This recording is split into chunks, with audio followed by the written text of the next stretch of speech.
just got back today. Them wild-eyed boys that had been away haven't changed, had much to say. The boys are back in town. That is a good choice. I still think them cats are crazy. They were asking if you were around, how you was, where you could be found. Told them you were living downtown, driving all the old men crazy.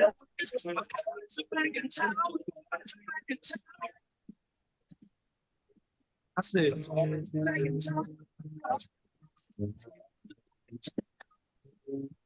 it is a good choice, isn't it?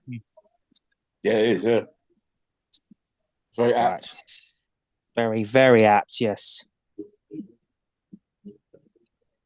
Okay. Yes, I know the meeting is being live streamed. Thank you for Zoom for reminding me of that. They've already told me that as well. You know that chick that used to dance a lot?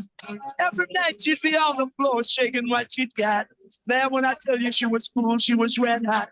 I mean, she was steaming. Oh.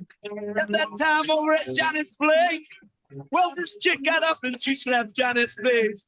Man, we just fell about the place. If that chick don't want to know, forget her. It's back in town. It's back in town. I said, it's back in town. Oh. How was your walk today, Pete? It was freezing. Did you not see the picture I put on Facebook earlier? No. My coat was up here and my hat was about there. And I was sitting at a coffee place. I was al frescoing in 0 degrees. It was cold. People might have thought you were a ninja. I mean, yeah, well, it would have kept me warm. Dear, I've talked to someone who apparently in Oslo a week and a half ago it was -29. Jesus Christ. Even for Oslo, that's cold. You'll have to leave the house. I mean, it makes it like summer here. If the boys want to fight, you better let them. Yeah. That you back in the It'd be colder, put it that way. I'm just going to mute Ian a sec. Yeah, so yeah. We're back up. But yeah, hello to our TV viewers, radio listeners. We'll back in a sec. Sorry about the glare. Yeah, if they got a smart, I could watch this on my TV. Do you know what? Right, yeah, I can even stream this live on my Alexa. I don't know what anyone would want. Yes. Sorry, I'm not sure about that. Yeah, shut up. Alexa, shut up. I thought I was then. I was like, who's that in your room? Yeah, we're done with Charlotte freaking out. Oh, yeah, you know. We've got robotic human in there. Yes. Oh dear. So yes, but yeah, it's good to see everyone and good to be back. And where's your plans for the weekend, Ashley? So not sure yet. I might have to stay quite close to home. So I was looking at there's a Woodford East game against Baresi, the top two, I think it is. Yeah, maybe that one. Oh yes, I saw that. Yeah, that's quite a good one. Maybe Redbridge. Be somewhere really local, I think, for me. 10 seconds. Thanks to Ian for the countdown. I'm counting in my head.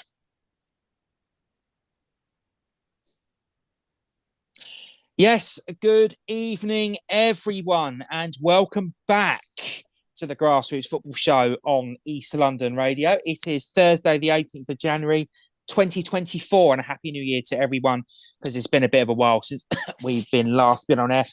Just to note about that, the reason we haven't been on is because either personal things have happened in our lives. Pete's gone on holiday. His lovely holiday to Norway. I was only off for 2 weeks, but yeah. Yeah. Then wasn't one. Then Pete was ill, Ian was ill, I was ill. Then Christmas hit, so it was just never ending, was it, Pete? It was just constant.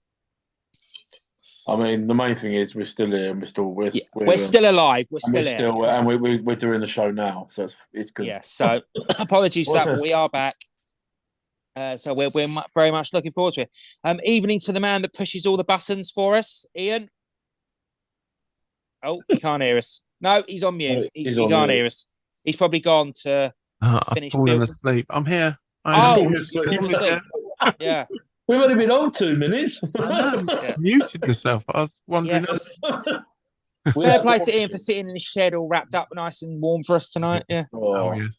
Wow. Bless him. We'll have to do a GoFundMe and get Ian a heater for when we're on air. Yeah. Yeah, so definitely.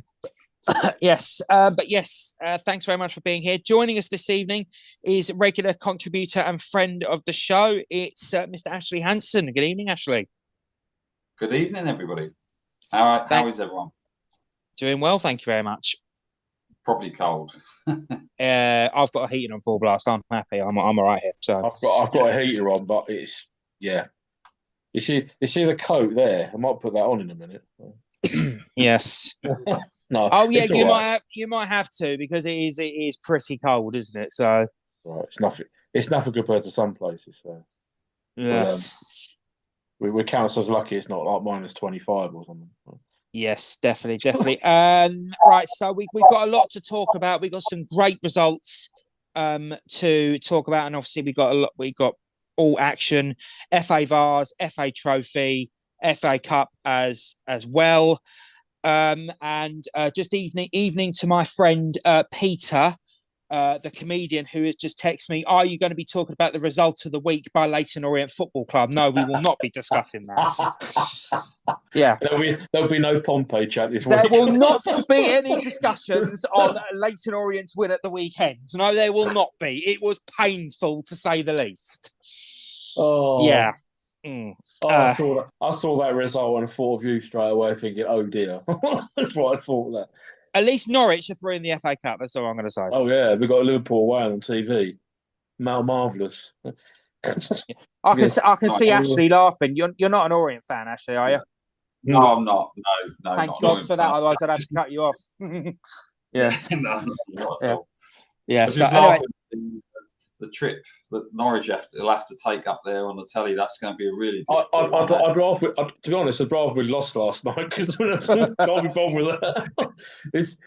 We've got Liverpool away. We're going to be embarrassed on national TV instead, so that'd be fun. But yeah, you never know. Okay, well, we'll come back to the FA Cup in a bit, because what I want to start by talking about now is Pete's favourite non-league, or probably favourite cup competition, the FA Vars. And I'll tell you something, it's incredible, because I don't recall ever seeing 3 ESL sides in the last 16 ever. Yet notable runs. Stansted had their good run before and obviously won it. Bowers had their run to the semis a couple of years back, when they were, as Pete was a witness to, width of a post from getting to Wembley. Yeah. And obviously us at Tower Hamlets, when I was there, we had a good run in it as well. But hats off to Romford, to Tilbury, and to Great Wakering Rovers for reaching the 5th round of the FA Vars. And it's an incredible achievement for all 3 clubs. What I'm going to do is we're going to start with the game at Rookery Hill, because Ashley was actually at that game and he has video footage of that. So it's time for Pete to get his John Motson impression back on. I've already watched the video and I know who scored the goals. I've done my research.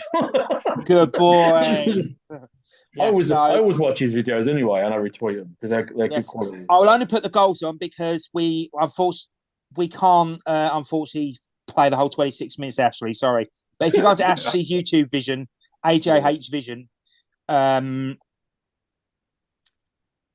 Vision, and then you'll see. Right, let's just. It's a while since I've done this, so share the screen. Let's do it. Right. Yeah. Okay, right. So, Pete, take it away with the old commentary. Okay, so yeah, here we go. So we're going to have a throw-in at the Sustainable attacking, but they lose the ball, and I think that's Ashan's. I think that's Ashan, the basketball. Anyway, the ball's played forward, and Finley Doyle managed to knock the defender off the ball, and then slot home into the net quite nicely. Put her on for 1-0 up. Good finish as well, because it was a tough angle, but he finished it quite comfortably. So that was a good. I get that. That got one for the head. And then into the second half, Finley Dorrell again causing mayhem on that side of the wood. He's brought down for for a penalty. I said another penalty because we saw a penalty at that end in the game the night before as well. And that's converted 2-0. And Romford all they're cruising through. But it didn't turn out to be cruising through because Romford had players sent off, I believe, with 9 minutes to go. And Stanway got a goal back to make it a very interesting end to the game. It was a bit of a messy one, but that gave Stanway Pegasus hope. Defender stopping him getting out of the goal. Yes, but and Romford held on to win the game, and they progressed. Charlie Morris with a penalty, by the way. They progressed to the last 16. So yes, that was before I always go into go on, Pete. So I said, no, go on. It's all right. I'll talk about it. No. All I was just going to say was apologies. I have to say this before 9 o'clock. Apologies if you heard any colourful language in the film there. So I have to be yes. Yeah, I can't do anything about that. But yeah, no. It was always going to be a tough game for Romford, but I looked at Romford's report and they said there were quite a few chances to really make it more comfortable, but they didn't. So, but they still got through. In cup games, it doesn't matter on the score. It's you're just winning the game and progressing, and that's what they did. And Stanway are a good side. They're doing very well in their division this year. So, yeah. Good result for Romford in the last 16. Definitely. Ashley, you was at the game. Tell us your thoughts on how the game was and how it progressed. Yeah, I think Stanway kind of started to keep it. They wanted to keep it really tight. I think that was quite obvious. They were, they obviously knew what they had in front of them. Step higher in terms of Romford, but Romford really, I think, particularly first half and the first part of the second half, dominated it a bit, really.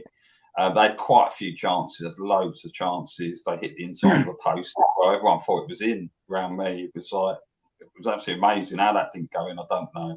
And I had a few chances over the bar as well. But credit to Stanway, towards the end of the game, they were really going for it. They weren't holding back. They were really trying to get that equaliser. But overall, I think Romford did deserve the win there. And in the next round. Yes. And do you know what? I always thought it would be a tight game because both sides are doing well in their respective leagues. Stanway Pegasus are doing well in the Thurland North after being moved over. And they've had a good run themselves. So I knew it would always be a tight game. Would you say the scoreline reflects the game? Because sometimes you get games that don't reflect the scoreline, but in this case, did it, Ashley, would you say? No, I think Romford should have got at least one more goal, I think, in that game. The amount of chances, if you watch it back, there's loads of chances they had to score. They got into really good positions and just really couldn't put the ball away. But I think, as you said earlier, in a cup game, you just need to win it, don't you? It doesn't matter about the scoreline, it's about getting through. Yeah, it is, definitely. Okay, let's now go to Tilbury. We're not actually going to actual Tilbury. We're actually going to Mid Suffolk.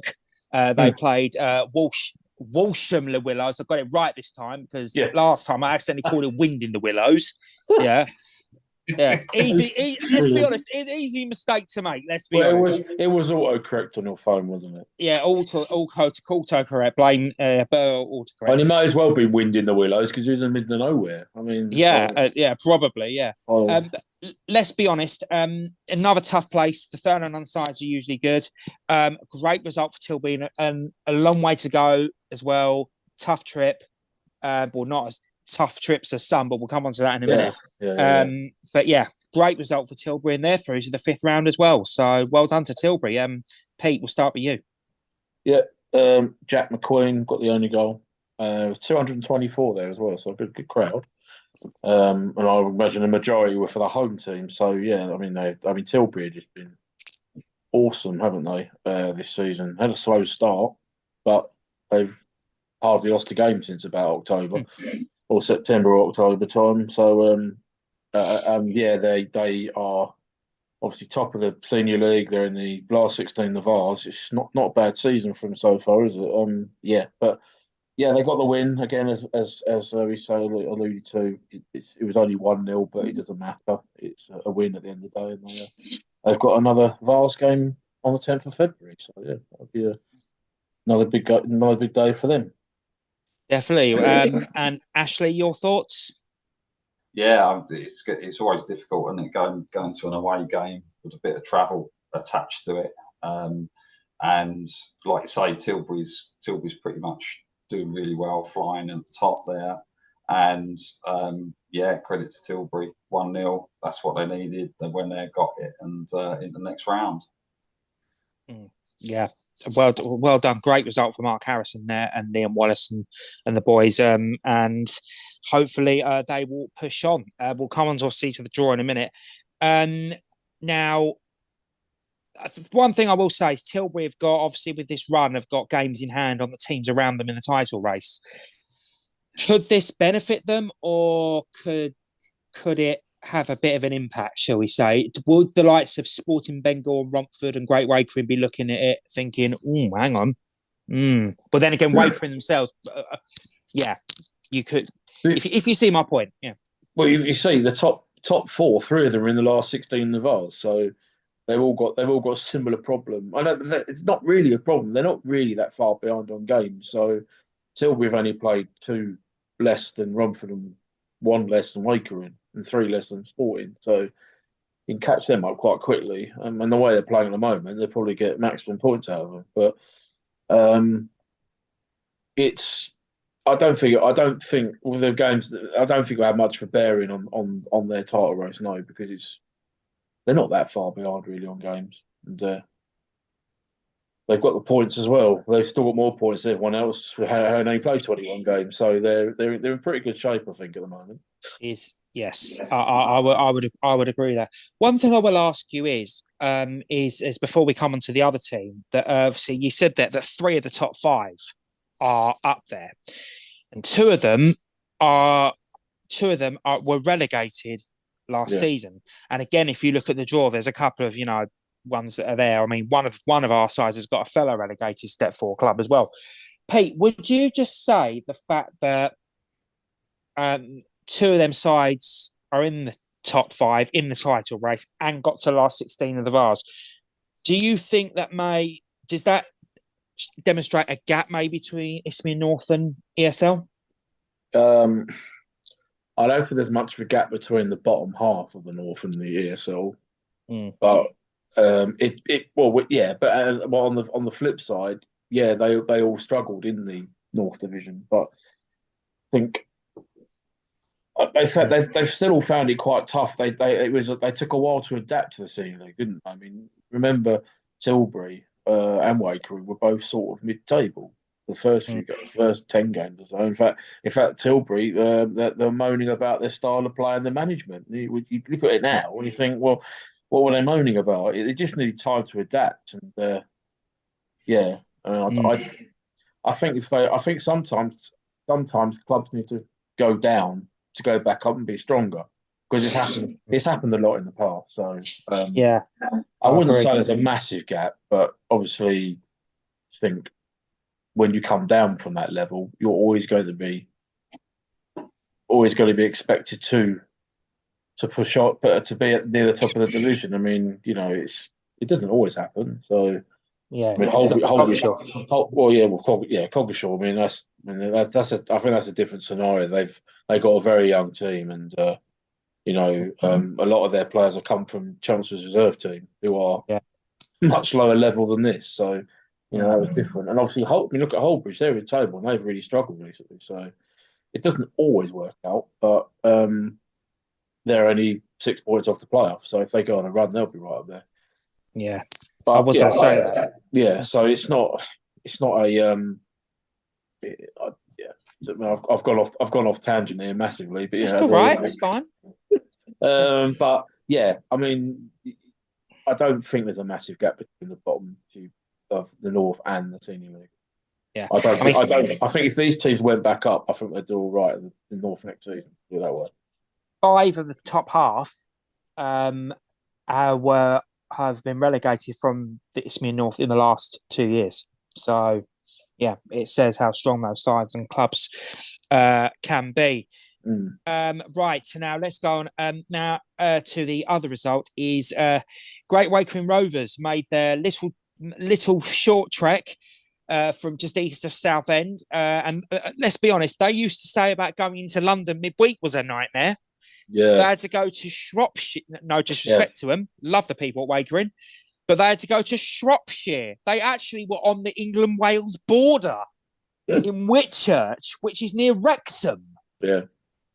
Yeah. Have that for regionalised tie. Yeah. It's actually on the border between Cheshire, Shropshire and Wales. It's actually near Wrexham. Yeah, it's about 15 miles from Wrexham. Yeah, so it's a long way. Whitchurch Alport. Now, I had to double check. I know there's a Whitchurch in Hampshire. I got past it on the A34 on Pompey away days. But yeah, they went up there. They went up. I believe you said to me, Pete, they went up there on Friday. Yeah, they went up Friday afternoon. Yeah, and came back after the game Saturday. Yeah. Great Wakering Rovers went up there and won by 2-1. Now, incredible result and fair play to Wakering because that's fantastic for them to go all that way and pull off a performance like that. I mean, we have done a special results of the week, and I can tell you that Wakering are currently in the lead with that. And it's no surprise, really, Pete, because I think they deserve that. That's a mammoth trek and a mammoth effort to go all that way and put in a performance like that. Yeah, that would have been my choice as well.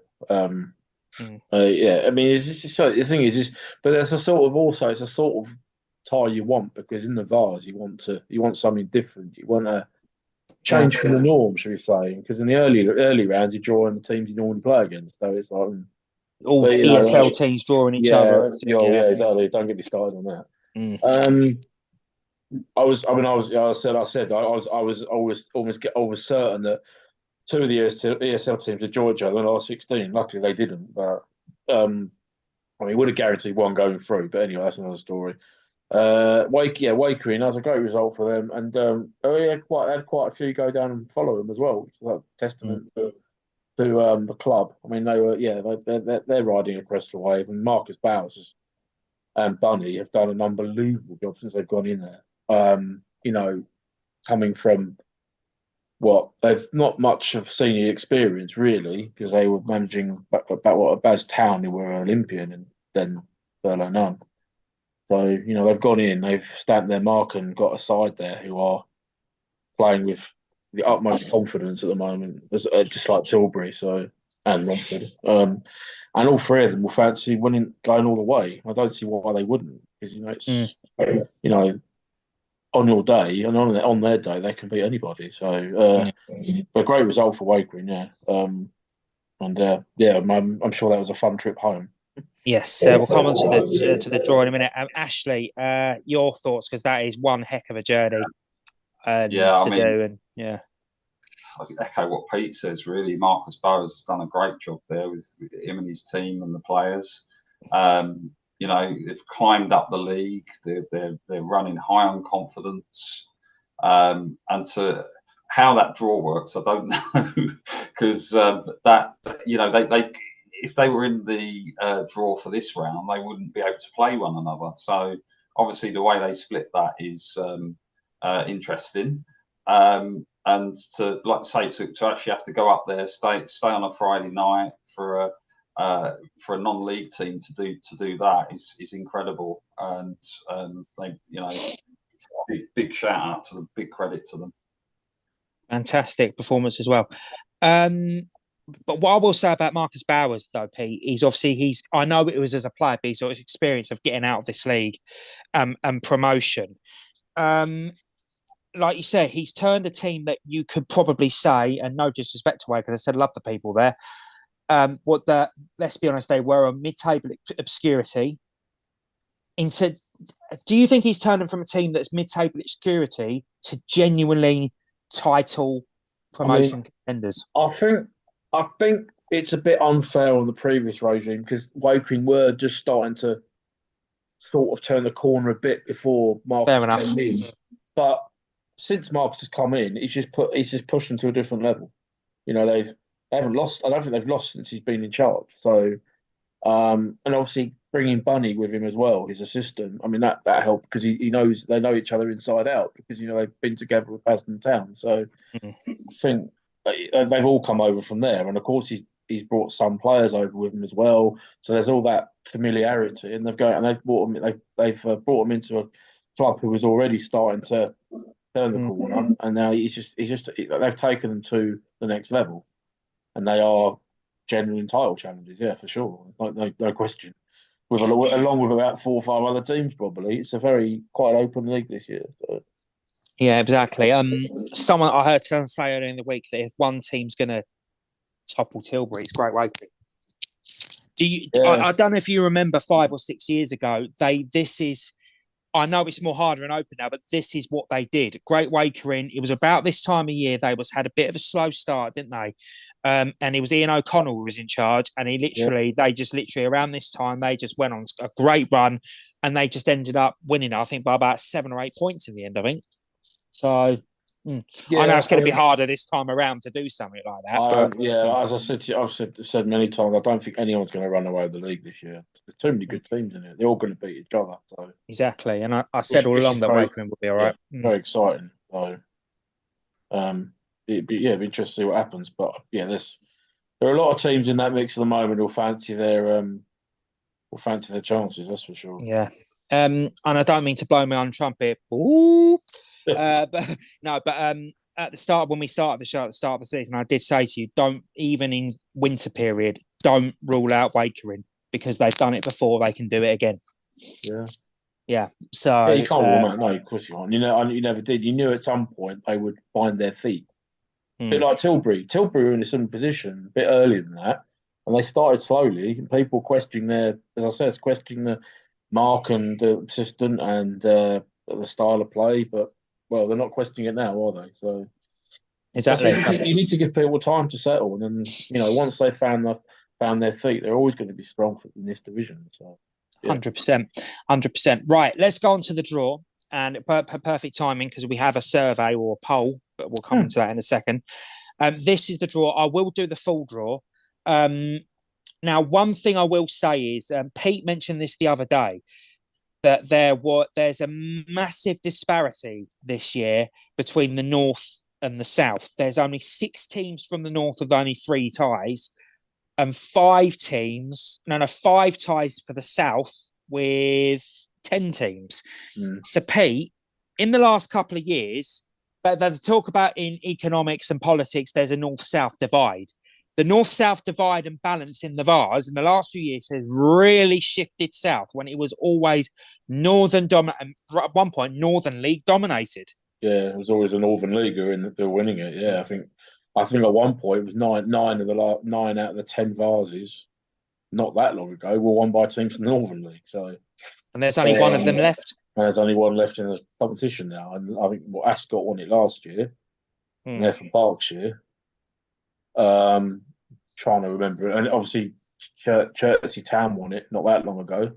Can't remember who won it 2 years ago. I'm trying to think now, but yeah, I think they were southern side as well. So the last few years have been dominated by the South. So there's definitely a swing, and that in that sense, which is, I mean, I don't know how you can read into that, but yeah, I think it's just, I think a lot of the Northern League teams who work on it have obviously gone on to bigger and better things now. I mean, South Shields are in step 2 of the non-league now, aren't they? So, and obviously Morpeth are a higher division.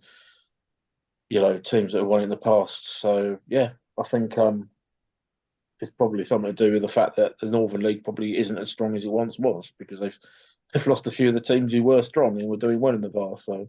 Yeah. And economic problems maybe. A lot of teams losing, not having as much money as they may once have, and there might have been clubs up there maybe just struggling a bit more, and they don't have the players to go on a Vars run. I don't know. There's a lot of things that have happened since COVID as well that might be an issue. So you don't know, but. Yeah. 4 of the last 6 finals have been won by Southern clubs: Ascot, Newport Pagnell, Chertsey, and Thatcham. Yes. Yeah. Yes. That's right, because Newport Pagnell nearly defended it, didn't they? Because they lost to Ascot, didn't they? So there's not many teams defend the Vars because they obviously normally go up, so they don't get the chance to defend it. So. Yeah, I think a lot of it with the Northern League as well, I think, is because there was a time that obviously, as we know, you didn't want, instead of putting their eggs in the promotion basket, they'd put it in the Vars basket. But now you have to take promotion. Yeah. And the fact if you don't take promotion, refuse it, like teams have before, you get demoted down to step 7, I believe. So I think it's bonkers, to be honest. Yeah.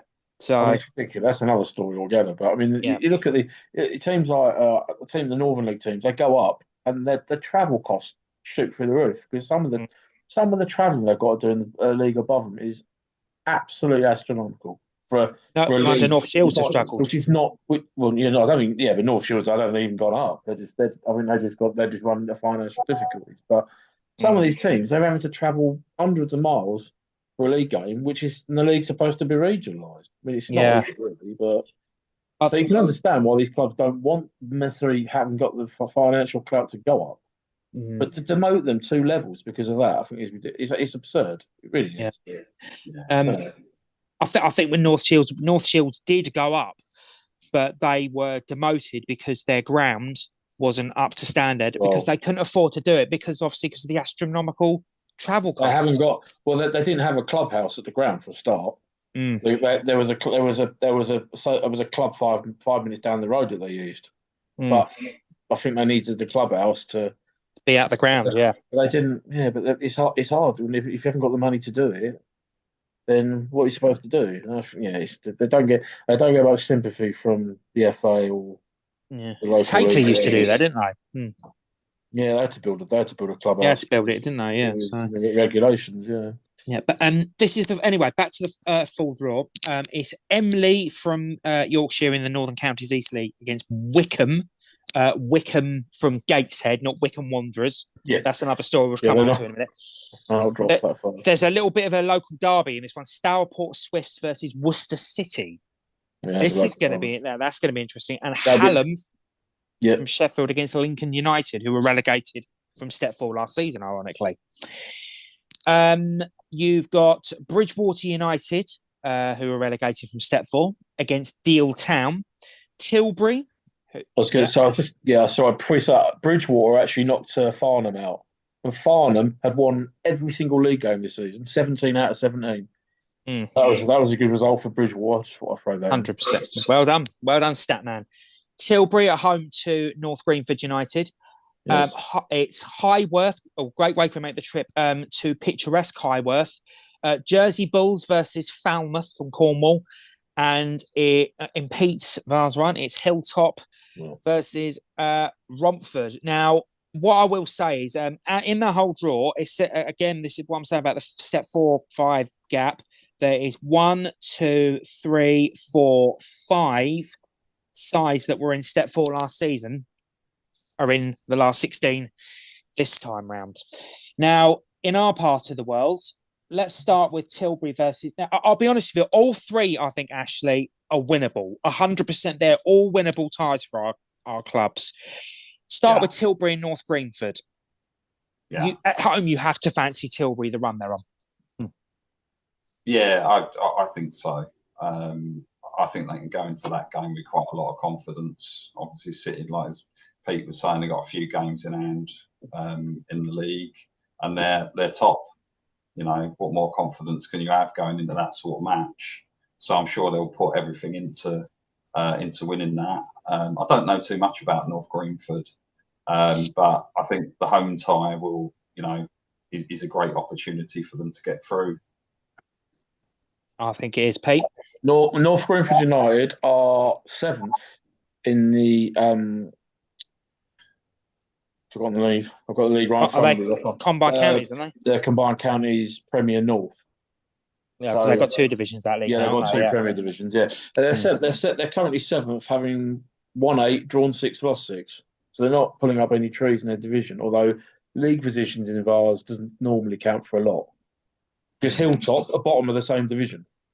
Exactly. So it's like, and they made the last 16 in the Vars. I mean, they've got games in hand, but not that many games.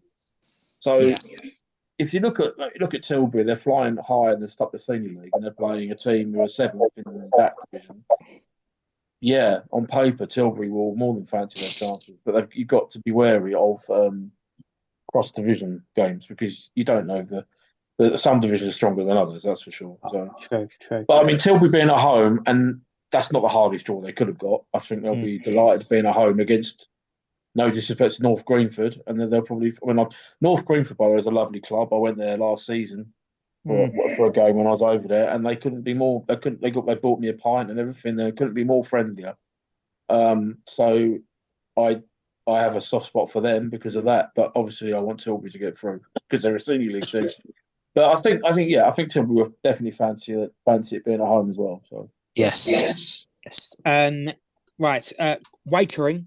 Now they make the long trip to Swindon to take on Highworth Town.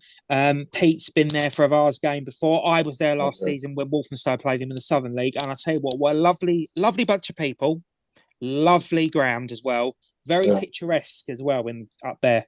So Wakering will enjoy that day out. To be honest with you, they will do.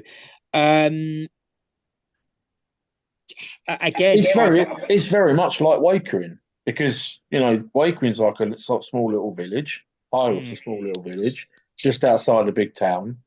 So it's very similar. They're two very similar clubs in that respect, and they are a very friendly club, and it's a lovely village as well. So, if you're a Wakering fan, I would highly recommend you go to it. Yes, it's a lovely ground, lovely people. But I mean, winnable, I think. Highworth are 8th in the United Counties League. Hellenic League. Sorry, not United Counties League. Yeah, I was going to say that they'd have a long travel for that. I get mixed up when we start 5 leagues. There's so many of them. They're sitting 8th, having they've won 12, drawn 3, lost 7. So again, they're not one of the top sides in division at the moment. And of course, as you said, they came down from Step 5 recently. So again, Wakering will more than fancy that. I mean, they'll fancy it against anybody at the moment. They're playing so well. So I think it will be Highworth's home form's quite strong though. They've played 9 at home and won 7 of them. So it'll be tough because Highworth have got a home. So they've only lost 1 game at home all season. So. But that doesn't mean anything really in a cup competition, especially you get the later you get into it. There's so much pressure, so much things are decided on like small moments, aren't they? So, Ashley, your thoughts?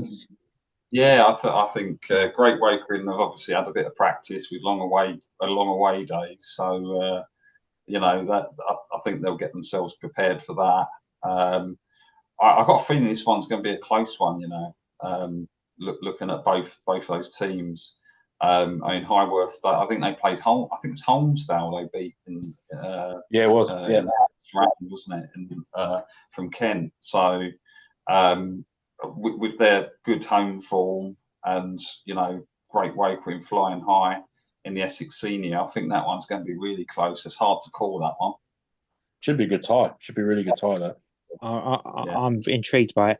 Right, I'm going to go to Pete with this one. Romford are away to Hilltop. Not sure this is going to be because for some reason it was played at Burnham on Saturday. Well, I know why. Burnham FC. Yeah. I mean, the reason basically Hilltop normally play their home games at Hillingdon Borough, Middlesex Stadium. Obviously, that's a grass pitch. Now, Burnham's 1878 stadium is 3G. But the reason it was right. This is the reason Burnham gave me because they told me after I'd written my blog, so I had to go in and change it slightly. Was because they were supposed to be playing Burnham away in a league match, but when Hilltop got through, so Burnham, so that game was basically off because they were through to the Vars. Burnham happened to be away in the league that day. I think they changed the fixture or something. So Hilltop then went, oh, by the way, can we play at your ground if it's because there's no one playing it? And then Burnham agreed. But yeah, you can use it if you want. So they played there. So obviously to make sure the game was on because obviously I don't know what Hillingdon Borough's pitch is like. No idea. But He got moved to Burnham's. But yeah, good facility though. Burnham, it's a nice facility there. Nice Burnham near Slough. near Slough. Yeah, I mean, it's a fair old walk from Burnham Station, but it's not that far. Yeah. But yeah, I mean, Hilltop, they're bottom of their league. They're bottom of the same league that Norfolk Greenford United and Burnham are in. But I was sitting there sort of thinking, how are they bottom of the division? I mean, it was some of the football they played in the first half against Erith Town was unbelievable. It was one of the best football I've seen all season. Maybe the 3G suits their style. I don't know. Maybe that's why I wanted to play there. But the first 25 minutes, half an hour of that game, they rang rings around them. And they had but Erith didn't know where to go. They couldn't stop it. They were lucky to be in the tie, to be fair. But as the game went on, Erith got stronger and it could have gone either way at the end. But Romford will have a difficult game against Hilltop because Hilltop they like to get the ball down and play, and they've got some very, very technical and skilled players who, on their day, will cause you a lot of problems.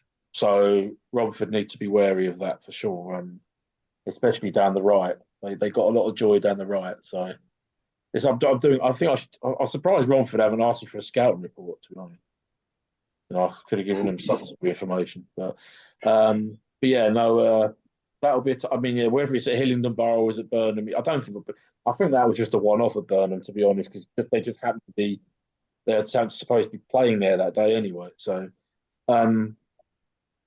yeah, but they've only won 4 games out of 15 in the league, and I was sitting there on Saturday in the first half going, I don't know how they've only won 4 games. They can, I think.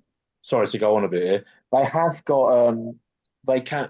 I think they can be bullied a little bit off the ball if Romford start becoming physical. They don't particularly like physicality too much, and they do. I'm sure they probably have moments where they'll switch off, and that's probably why they've lost 9 games in the league this season. Maybe because of certain moments they haven't been totally on it, but they might just be a cup side. Some teams are just cup teams, aren't they? But I think Romford need to be wary because they are a dangerous team. But if they can be a bit physical with them and sort of, not shirk out of anything, they might get some joy. But it should be another good tie because they're both good teams. So. You're on mute, Ad. Sorry, Ashley. So what do you reckon? Yeah, Ashley, what do you reckon? Because you've seen Romford a few times yourself. Yeah, I'd like Pete was saying is obviously we need to know whether it's going to be on grass, whether it's going to be on 3G, because I think that might make a bit of a difference. Again, yeah, as Pete said, they're bottom of their league. I think they've got some games in hand, but even if they won those, I think they'd only make up towards the middle of the league. Yeah. So as you said, I think perhaps they are a cup team. Perhaps it's they're concentrating their efforts on the Vars and getting through as far as they can. And Romford going there need to be really careful, don't they? They can't look at that league table and say, "Not at all. We got this one." They really can't. They really got to go there, prepare properly, and really go for it. But again, yeah, as I say, I mean, it's that 4G grass thing. It'll be a different game, I think, on both surfaces. And Romford, obviously, earlier in the season, they were playing on a 4G at Barking, weren't they? And they've converted over to the grass at the old East Thurrock ground.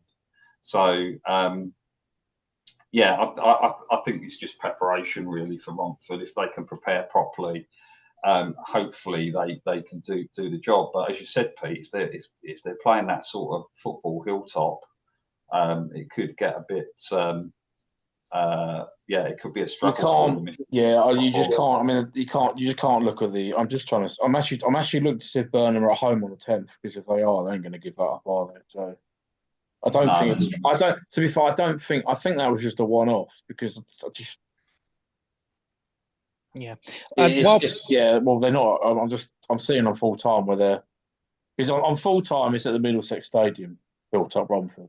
So, and it should be at the Middlesex Stadium because that's where they play normally. But I just think this was just a one-off. Burnham are actually not at home on the 10th, but I don't think it's gonna. I think it'll be on grass. Unless there's a problem with the pitch and they might have to move it. But who knows?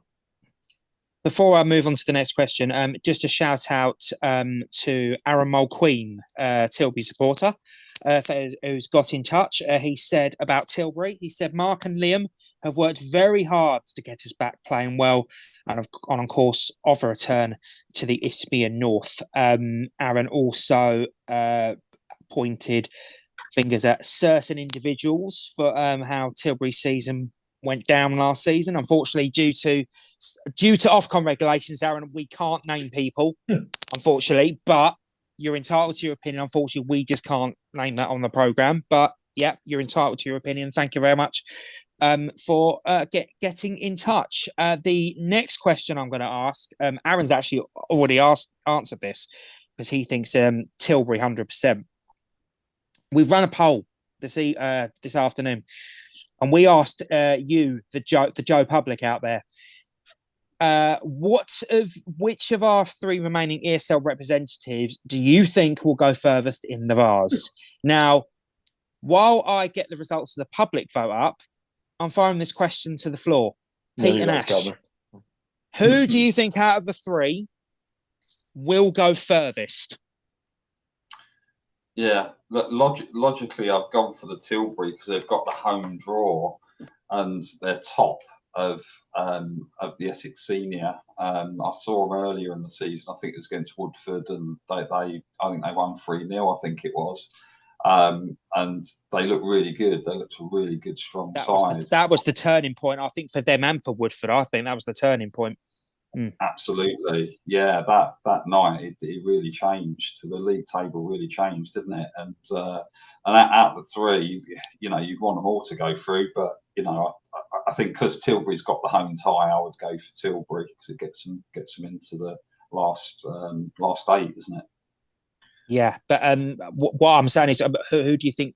So you think Tilbury will go further? So even if one gets the semi and the others get them in the quarters, okay. Yeah, I think so. Pete, now I know this is a tough one for you because local ties, and then obviously how good some sides are. For me, it's a tough one as well. I can't pick it. I mean, I won't go Tilbury because Ashley's picked Tilbury. So I'm gonna. I will. I mean, the thing is, it could be anyone, any three of them. I mean, I hope they all get. I hope they all get to the semi-finals. I hope you'd love that. I hope we have an all ESL final. That would be off the planet. But yes, I'm getting greedy now, but just nice to have one there. But the whole final, got guaranteed a winner of ours winning the senior league. Amazing. But I would. And they're only 4 miles down the road from me. Wakering. Because I had a feeling you'd be that. That's more. Yeah, I mean, I get on so well with a lot of them now, more than I used to. I suspect my manor roots as well.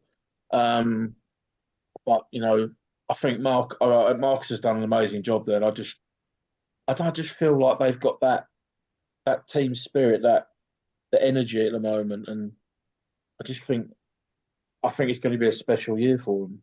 So I'm going to abstain from this vote because of course you are. Listen, I'm an Isthmian League secretary. I've got nothing to do with this now. I've got nothing to do with it. So I'm Isthmian League. So I've got nothing to do with it now. I feel sorry that we neither of us pick Romford because I mean they've got a great chance as well. But, do you know what? Sod it. I'll go with Romford. Do you know what they've got? They've got the ground of their own. They've got the the momentum from that. So I'll go Romford. I would say out of the three ties, Tilbury probably got the best one because they're at home and they've got a team who are not pulling up trees in their division. Highworth are brilliant at home, so that'll be a really tough one for Wakering. And Romford will play against us. Just seen Hilltop, and Hilltop are a dangerous side. Yeah, so, and again they've got to travel. So that if you look at the three ties, Tilbury would have the best chance of getting through. But to answer your question, I'm going to go Wakering. Right, yeah. Okay. Yeah, I don't know if you've seen the betting. There's I saw somewhere on Twitter or X or whatever it's called now, and they think Romford was 4-1. They were, I think, second or third favourites in the betting. So all for. The thing is, it was only about the Vars. I'm not getting involved in that conversation. I'm not allowed to. Every team left in the Vars, all think they can win it. All 16 of them. It's so open. That's the thing. A bit like the trophy. And only 2 of those 16 have ever won the Vars before. So there's 14 teams that haven't won it. So it's like wow. it's an unbelievable tournament this year now. I mean, literally any of those 16 could win it. That's the brilliant thing about it, and that's what you want, isn't it? So, it's going to be exciting. I just hope it's a single league team. That'd be awesome. That would be really good. But it's more open than a windy ground on a cold day. Well, yeah, there's many things you could use for that. But many connotations, but most of them are inappropriate at this time. Yeah. But let's go. Probably not suitable for radio and live. Yes. Right, but the public vote, with 58% of the vote, think that Tilbury will go furthest in the Vars out of the club. Romford, and it shows how tight, in a way, it was between the other two, because Romford and Wakeford were both tied on 21%. Yeah, wow. It's hard. The thing is, literally anyone could win it or go far. So yeah, I just hope they'll get through to the last 8 because it'll be even more like, this is even more like even more realistic. But yeah. And for result of the week, Pete, I think I know one you're going to go with. That's pretty obvious. But I can tell you at the moment, although it has, because this result was way out of the lead up in nearly in the 70s at one point, it's been dragged down at 59% is Whitchurch 1, Great Wakering 2 at the moment. Walsham and Tilbury, or Tilbury's win at Walsham is on 23%, and Romford beating Stanway Pegasus is on 18%.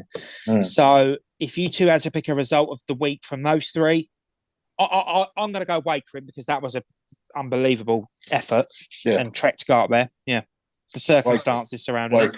Wakering, definitely. Yeah. Ash. Yeah, full house. Wakering, definitely. Okay, well, we're going to take a little bit of a break, and we're going to come back and talk about the FA Trophy and how these draws are just so open this year. We've never known anything like it, and that's what we love. We're back in a few minutes here on GFS. We'll leave with some music. I don't know what Ian's got lined up for us if he's there. Are you there, Ian? Don't say he's gone off for a coffee No, and a cake. He's there.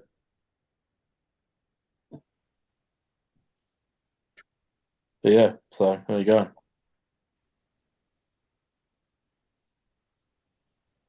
There's nothing. Has he disappeared again? I don't know. I can hear something. Yeah, there is music playing. Yes. Right. I thought I heard something playing very briefly. Okay, what on earth is that? It doesn't matter what it is.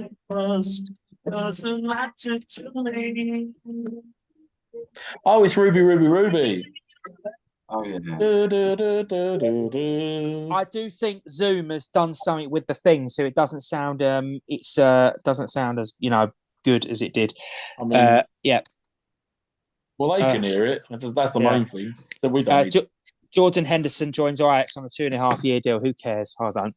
It's gone to Ajax. Yes. I'm just going to do something quickly. Turn my heating back. Obviously, get a bit too hot in here now. Back in 1 sec. Oh, well, good for you. I'm glad you're hot. Yeah. Got to pass some heat my way. Yeah, my girlfriend says that all the time. Oh no! Right, I'm going to go. Hold on. I'm out.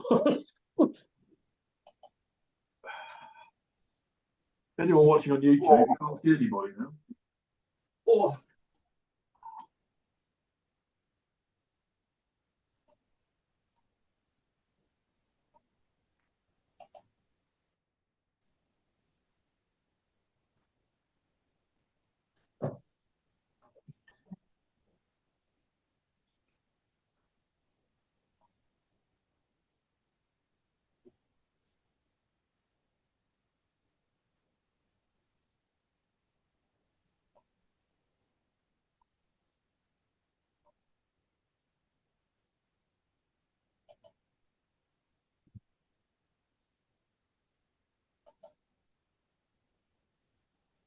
Hello,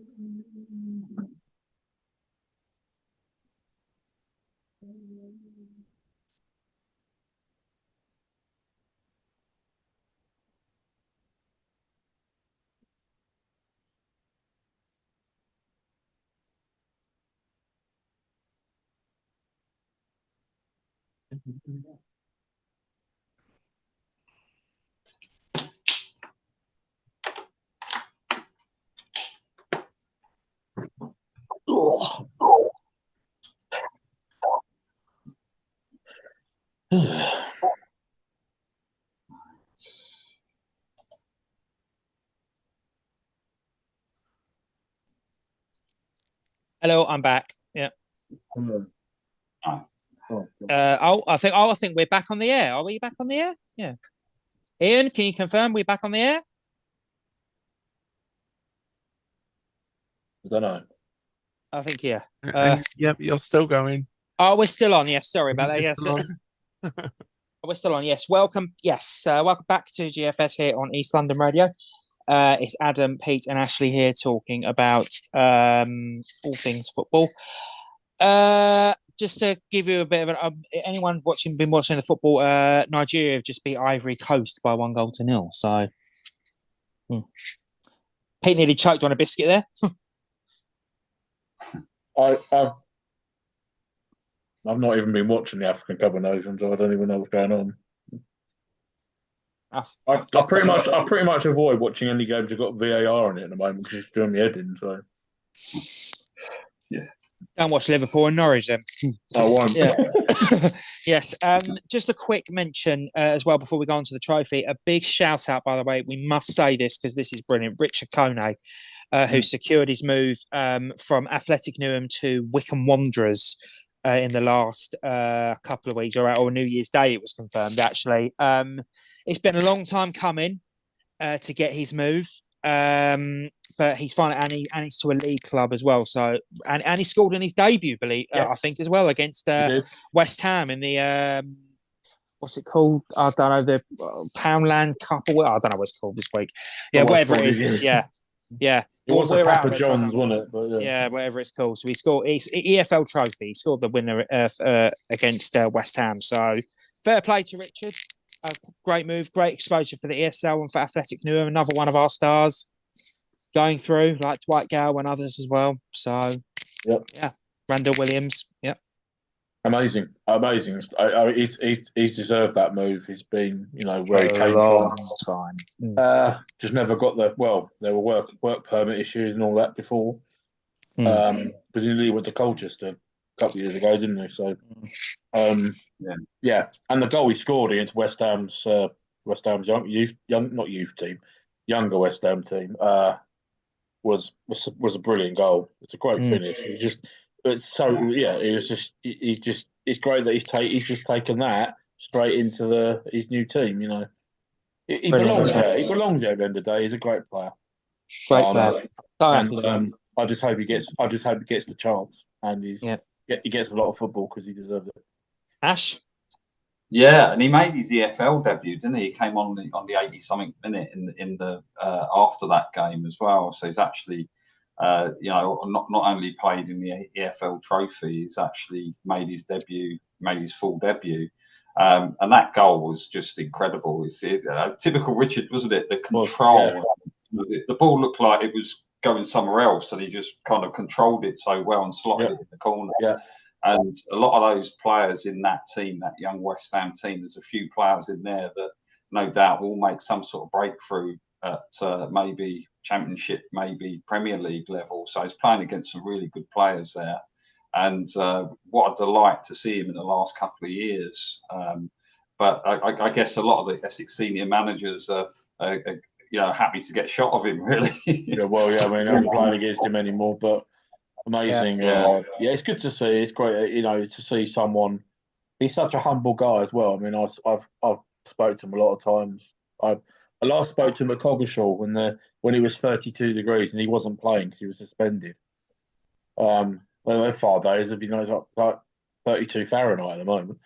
And I was had a little chat with him in the clubhouse at Coggeshall. He's a lovely guy. Yeah. And Yeah. I'm just waiting for our VIP tickets to Adam's Park one day. In the players' lounge. No, I'm joking. Dear, No, I wish him all the yes. best. I really do. I really hope he succeeds. And there's no reason why he won't. He's a very level-headed guy as well. That's why. And Matt Bloomfield, the manager, spoke really highly of him. And they wouldn't be signing him if they didn't think he was good enough. So, good, great story. Yeah, Good to see. he was trialing at Brentford as well, wasn't he?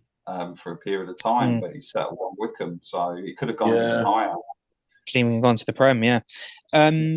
Yes, one thing I will say is obviously good luck to Richard. Really, really good luck to Richard.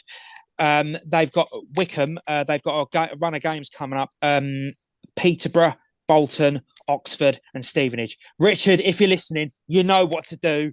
You know what to do. You know where the back of the net is. Please help an Essex Senior League friend out. Please. When have they got Pompey? Good Friday, and I'm going. Can you imagine? You know what's going to happen, didn't you? Well, you know what's going to happen. Well, that happened with another an ex-Tower Hamlets player against Portsmouth, didn't it? Yeah. Right. Can you imagine? He'll come on. He'll make his full debut against you and do really well. That would be quite funny. Let's move on. Let's move on. Oh, dear. Yes. One thing I will say as well is after that, which I thought was a weird one, Christopher Davis left Athletic Newham after a few years down there, which I thought from the outside looking in, we obviously don't know the internal ins and outs, but from the outside looking in, that did look a bit strange. Kone leaving them, Chris leaving a couple of days later. Franco's gone in, got a good result the other day against West Essex, I believe. I think they did. They won 2-0. Yeah. So yeah, it's so interesting one. That very interesting one. Someone that could, I'll not say replace Richard Kone because that's almost impossible. But Idris Aminu has. I thought you said Idris Elba then. Yeah, Idris Elba. Yeah. Idris Aminu. Aminu is probably the better pronunciation. Who was Mayor Baker's? Obviously, he'd been dual signed with Athletic Newham. He's now left Mayor Baker's and is now permanently with Athletic Newham. So the game we saw, Ash, was his last game for Mayor Baker's. Although, that's what I was told. So, yes. Right. He'll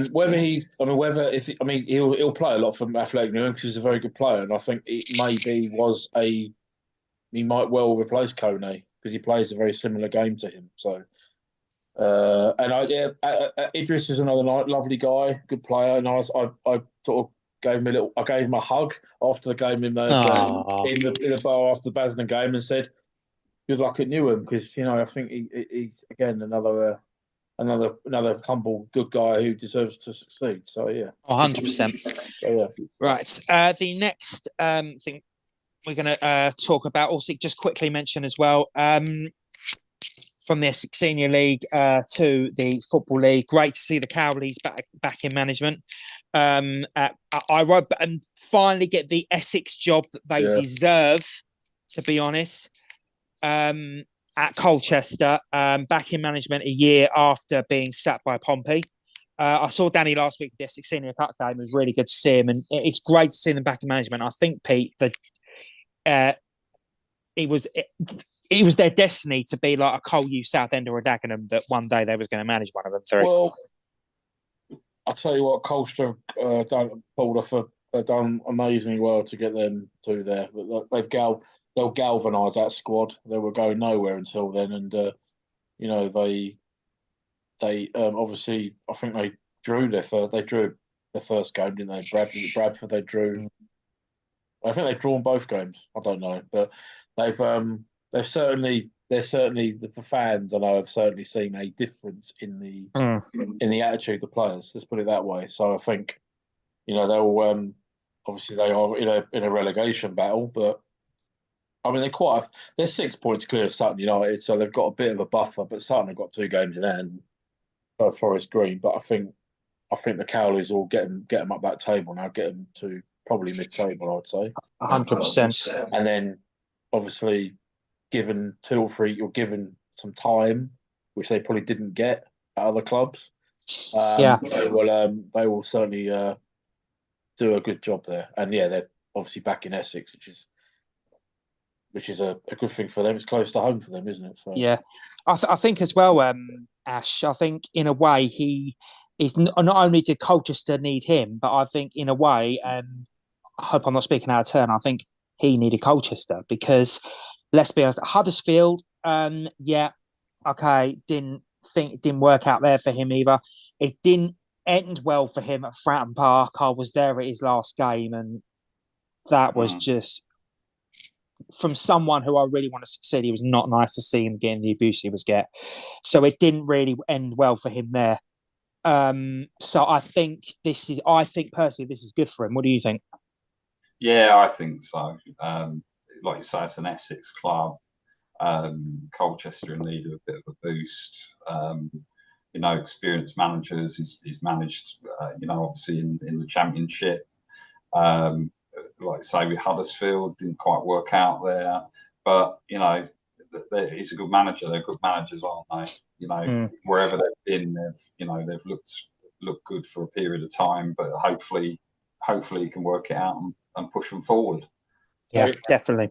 I think Colchester never give him time because Huddersfield screwed him over. Absolutely screwed him. Huddersfield were heading for League One until he took over. Got them out of relegation. And then there's something to do with the owners and whatever, and that got him, and he ended up leaving. Portsmouth, he didn't get enough time either, I don't think. How long was he at Portsmouth for? Just under 2 years, but obviously people look at it one win in 15. People will look at that. Ad, you're the first to know this, and I know this. Some of the fan base at Portsmouth, and I hope I'm not speaking out of turn. No, you're not. You're not. They live in cuckoo land sometimes because they think they should be higher. The thing is, they're in the League One for a reason. Well, I know why they're in League One, and they're coming back from a problem they had off the field. But I think some people expect too much too quickly. It takes time to build something. 1 win in 15 isn't brilliant, but that was what. I agree. Basically, to both the jobs he had, Huddersfield and Portsmouth, probably he wasn't treated well, and he didn't get enough time. Personally, hopefully Colchester will give him the time that he needs. Yeah, because Colchester aren't exactly, they're not pulling up trees, are they? They're not a massive team. So if he can get them just into the top half of the league, that would be a success for them because they've been struggling. They've been in relegation battles for the last few years, haven't they? So I think if he can get them back to at least competing in the top half, then that'll be progress, and then give them time to push them on even further. I agree. I think Cole should give him that time because him and Nick are a great duo. They're a great combination, and Colchester are absolutely they're so good. They're so lucky to have them. They really are. It's a great appointment for them. Pete, I agree with you because I've said this several times, even on the forums and the pages, that some of our fan base are just delusional and just haven't got a clue. They think because we won the FA Cup and we were in the Prem, beating Man United, Chelsea, Liverpool, that we've got the God-given right to be there. I still stand by what I said to this day, and I still stand by what I said last year. I don't think if the game against Charlton on New Year's Day last year turned as toxic as it did, I don't think he would have been sacked then. I think it was only because the way the abuse he got and the way it just turned in that ground was, I'll be honest with it was scary. And the abuse and everything, the way they turned outside afterwards, I think the owners were literally left, well, if we don't do, they didn't want, I don't think the owners wanted to do it. I think it's because of what happened that day with the fans, the revolt, that done it. I don't think if the fans hadn't turned or we got something out of that game, he wouldn't have been sacked. I still stand by that. If any It's all Portsmouth if- fans want to all argue with if- me about that, then that's fine. It's all ifs But, and buts. Everyone's got their opinion. Every fan has a right to moan if they don't think their club's doing well. But there's a line you can't. There's a line, isn't there? And you can't cross that line. I would have given him. I would have given him a chance. I would have given him the transfer window, and then maybe if that didn't work, maybe look at it at the end of the season. Yeah. Maybe it hasn't worked. Anyway, that's all in the past now, and he's got a job at an Essex a football league club, and I just hope he gives him a chance because he's a great manager and he's a great people person as well, as you know. So yeah, I know. Pete, one thing I will say, last thing on the subject is about them is you are right, because you look at it, right. We've lost 4 in like 39 games. Yeah, and the meltdown. Okay, you say moan about the team, moan about the performance. Fair play to Orient. They were better than us on the day. We were. You can't. Crap. The thing is, you can't play at that level every game. It's impossible.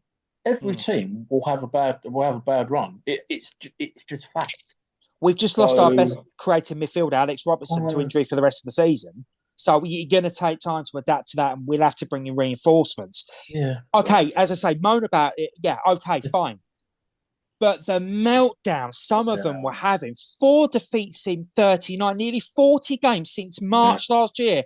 Excuse my mouth, but Portsmouth fans who might be listening or watching, have some bloody perspective.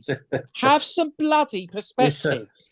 It really annoys me. It's the fickle nature of football fan, though, isn't it? It's just, okay. It makes you laugh. I will go on now because I'll end up getting in a tangent like you do, Peter, bagging every fan off in the city. But I don't want to do that. But but get some blooming perspective. Right, let's go on to the FA Trophy, because that's, again, I know we don't usually cover this level of football, but considering some of the results and the draws, Bishop Stortford beating Aldershot. That's ridiculous. They beat Aldershot 6-1. Where in hell's bells did that result come from? Yeah. Hendon. Unbelievable result. Hendon won at Oldham. It's just unbelievable. Yeah. And if you look at the draw, I've counted it. There's only 1, 2, 3, 4, 5. There's only 5 National League top flight teams left in that draw. I mean, a lot of the National League teams don't really take it seriously. That's the problem. But so, like their version of the League Cup. Aldershot played West Brom the week before. And then they went a bit and lost 6-1. They went to Stockport and beat them. I know. League too. So I know. It's crazy. Avon beat AFC Fard as well at home, which is a good result. So, fair enough. There's not a lot of Essex teams left, is there now? No. Okay, this is the draw for the. Again, I think this is wide open because obviously, and again, so this is the draw. You got a London derby between Welling United and a couple of London derbies here. Actually, we'll start with this one: Welling United and Barnet. Bromley against Aveley. So that'd be a nice one for Aveley. Going to a side who's second in the National League. Yeah. Hereford versus Gateshead. Again, that's not an be on all and end all. Peterborough Sports against Kidderminster Harriers. Sports will fancy their chances there.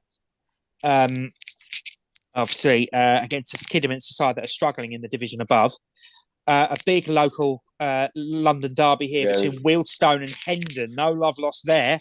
That's going to be a very intriguing game. Chorley versus Solihull Moors. Bishop Stortford against Colville Town, who was step 3. And Hampton and Richmond against Macclesfield. Now, honestly, I'll tell you what. You can't call any of these games, really. I don't think you can. I think you can. I don't think you can. I think Barnet might fancy their chances. But then Barnet are probably thinking about promotion as well. This is the thing. Yeah. Same with Bromley. And Bromley. I think some of those bigger sides may not go into those games 100% because they've got their league games to play. Like say Barnet's going for promotion. You never know. You got Welling there and Aveley up against Bromley. Anything could happen. Yeah. I think Yeah. as well, Ash, you make a very good point about that, because obviously, let's be truthful and honest about this. Chesterfield are going to win that league, and it's not like it was before in the National League, where you had your tight couple of games. Then you Wembley, you've got about 3 or 4 games to navigate in those playoffs now. So it's not like it's going to be like it was before, but you could go for it. But so that might work in the likes of Welling and Averley's favour, I believe. The ties, I think, will be interesting. I fancy Hereford and Peterborough Sports to go through, because I think Gateshead are pushing for the playoffs as well in the National League. It'd be great for them. Kidderminster are trying to stay up. But then again, how many times have we seen teams like who have been relegated or down the bottom get to the trophy final? Well, Gateshead got to the trophy final last year, didn't they? Yeah. And they were struggling last year. So yeah. It's different this year, obviously, but Chorley's not an easy place to go. Wilson, Hendon's a derby. It takes care of itself. Stortford, they will fancy themselves at home against Coalville. I mean, they've just beaten Aldershot 6-1 at home. I think they probably think they can beat anyone at home after that. Oh yeah, exactly. But then being in that North, it doesn't matter what side Aldershot put out. I mean, that is a stunning result.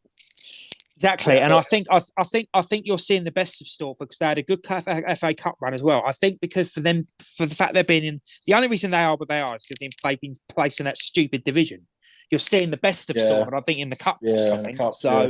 Which is good. And Hampton versus Macclesfield, that's going to be an interesting game, I think, as well. Macclesfield bring a load of fans as well, because they get like 2,000 at home, don't they? So I don't know. It's so open, Pete, isn't it? Shall I call it? I reckon it being all ESL Vars final and Averley against Bishop Stortford in the trophy. There you go. So we're going to have 3 Essex sides at Wembley. There we go. Sorted. Well, partly Essex, is don't forget half of Bishop Stortford's pitch is in Essex, so you can down it. Well, 3.5 sides at Wembley.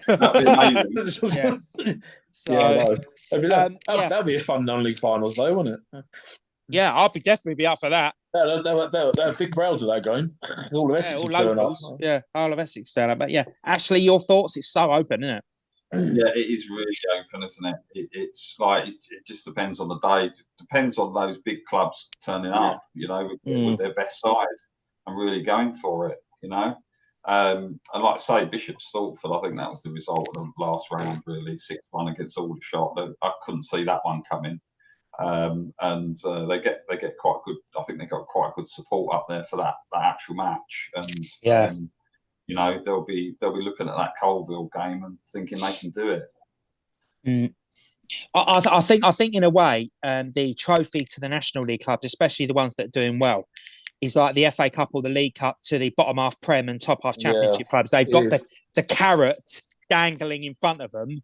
They're going to go for that and not take the cup seriously. Promotion, especially from the National League to Football League, is so massive that a trophy run probably really isn't high on their priorities. So yeah, unfortunately, that's how it is. So, but you would think, the further they get, they might start. Well, maybe a day at Wembley it may be a good thing, but it might be a distraction from the league form. So yeah, it's a balance, isn't it? Exactly, with the high money and the profiles in the last few years, you've not seen many National League sides and the top ones getting through. So says it all, doesn't it? Promotion to the Football League is everything for them. So yeah exactly. Yeah, I think the last top National League side they got there, I think, was Orient, and they lost to Fylde. So yeah, I remember that. Yeah, and I think then Fylde played in the playoff final against Salford, didn't they? Or, yes, they did. Yes, so yes. In front of about 5 people. Yeah, I remember. Yeah. Oh, God, I remember that. Yeah. Okay. Well, let's talk about the FA Cup. And now the third round replays happened the other night. And obviously the third round has just been done. Well, we'll mention, obviously, non-league club, Maidstone United. What a fantastic story that is. Starting the second qualifying round. And they knocked Stevenage out the other week in the third round. And now they have a massive tie. Not so, right, Pete. I know you're not the great lover of their opponents, but being a Norwich fan, pretty mildly, but not 100% the tie they would have wanted. But at the same time, Ipswich away, big ground, good side doing well in the Championship. and it's going to be live on BBC as well. I think if you're Maidstone, you should be happy with that, really. I think that's the delight that they've actually got a live TV tie for once. Mm. You know, they have all these blooming games, and they didn't get picked for TV at all. And it's like, because you know they always pick the Premier League sides and all the normal sides they would normally pick. But finally they've got a tie on TV, on the Beeb, and yeah, that would mean that no one's expecting them to win, but you know, it all depends how Ipswich approach it, and I'm sure McKenna will have them drilled for that because you know Ipswich aren't a team to take anyone lightly. I think they'll go strong, and I think they'll probably win comfortably. But it's a good day out for Maidstone, and you just never know in the FA Cup, do you? But I think yeah, they wanted the Premier side, didn't they? That's what they really wanted. But Ipswich away is not. I mean, Ipswich could possibly be Premier next season anyway. So I think it's still a decent tie to get a team in the top two of the Championship is decent. But yeah. Yes, I would agree with everything that you said there, Pete.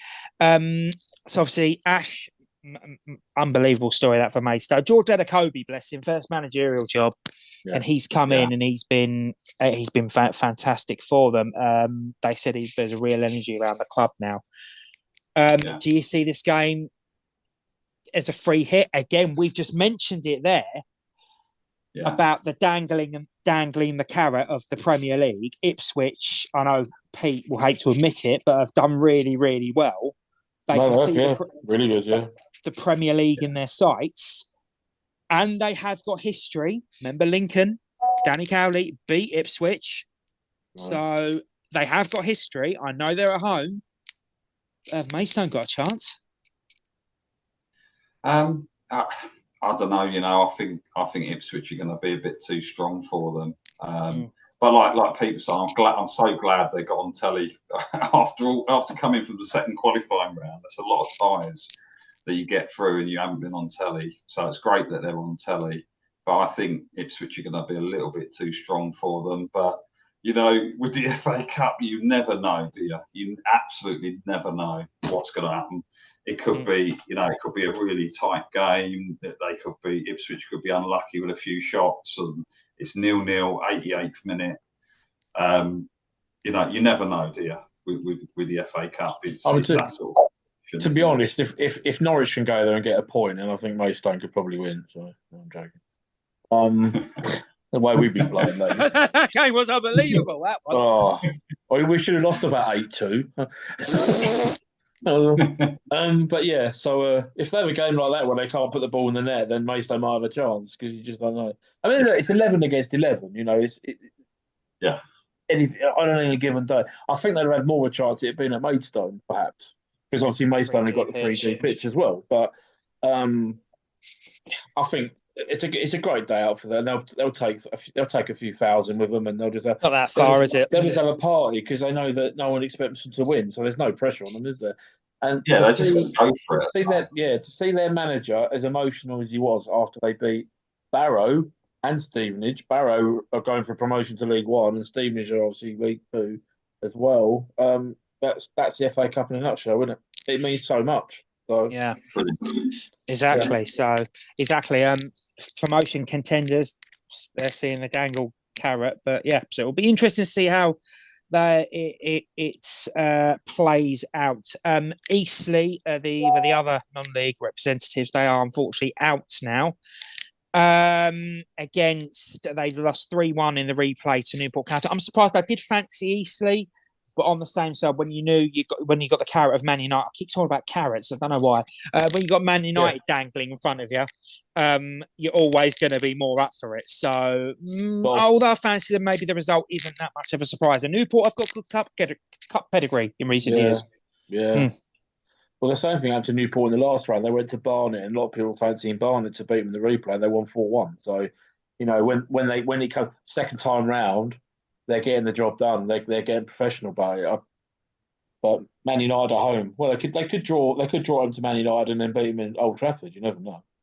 But it's probably not going to happen. But that's a brilliant tie. I mean, it's nice to see that these ties have been put on TV because that's on BBC One as well on Sunday afternoon. So Yeah. but I The mean, yeah. all prem ties have been a bit drab, haven't they? That have been on the telly. Well, no, I didn't even. I didn't even watch the match. I mean, they put Man City Huddersfield on, didn't they, on the Sunday? And I'm like, why is that even on TV? I mean, it was the most one-sided game ever, as everyone was expecting. Yeah, they didn't. Yeah. Shrewsbury Wrexham game wasn't even on, and that was like a local derby that hadn't been played for 15 years. And you're thinking, surely. Anyway, we know why they picked it because of all the money involved. Mm. But I'm glad. I'll tell you what we might mention it, but West Brom Wolves. That'll be a Sunday 11:45 kickoff on a Sunday. Thanks. That's on ITV one, so that's good. The other ITV one I don't bother about because it'll be one-sided. Liverpool Norwich I'm talking about. Obviously Tottenham Man City's live on the Friday night. What a surprise! Just a couple of obviously other ties. Obviously Aldershot West Brom. Yeah, that was always going to be a tough one for Aldershot. Chesterfield were very unlucky, weren't they, at Watford to not take Watford to a replay. So it says how far they're winning. They're winning for quite a lot of that game, weren't they, as well? So yeah. I mean, it says a lot about Chesterfield, but obviously they can push Watford that far and then beat Orient and someone else. They're a football league club out of the football league, basically. They should be playing, but they're professional already. So yeah, they're certainly promotion. They'll go up and they'll win. Yeah, but they're Watford are 3 levels above them at the moment. So and they've had a good cup run, pushed Watford all the way, beat Orient and someone else. Let's have a look at right. I am going to mention this now. We love Pete's facial and head in his hands moment, but we have to talk about Sunderland against Newcastle. Pete, I'm sorry. He's a head in your hands moment. Only if we can talk about Portsmouth and Orient. Let's be honest, right? Yeah. Sunderland really on and off the pitch did not do themselves any favours at all. Shot themselves in the foot like they normally do. Yeah, that's what that club's good at doing. Unfortunately, sorry, father. But it's. I mean, all that faff about putting like black and white signs up in the Black Cats bar before that. The thing, I don't know. I don't even know what they were thinking. I mean, it's unbelievable. They're like two clubs could not stand each other more if they tried, and I couldn't. I was amazed. My Geordie mate was having a field day. Tell you. So anyway, they took those, and from that moment on, I just thought this isn't going to go well. Imagine at Portsmouth they're putting up Southampton signs at the Portsmouth bars. This is what I mean. All the other way round. And you're thinking, what are you doing?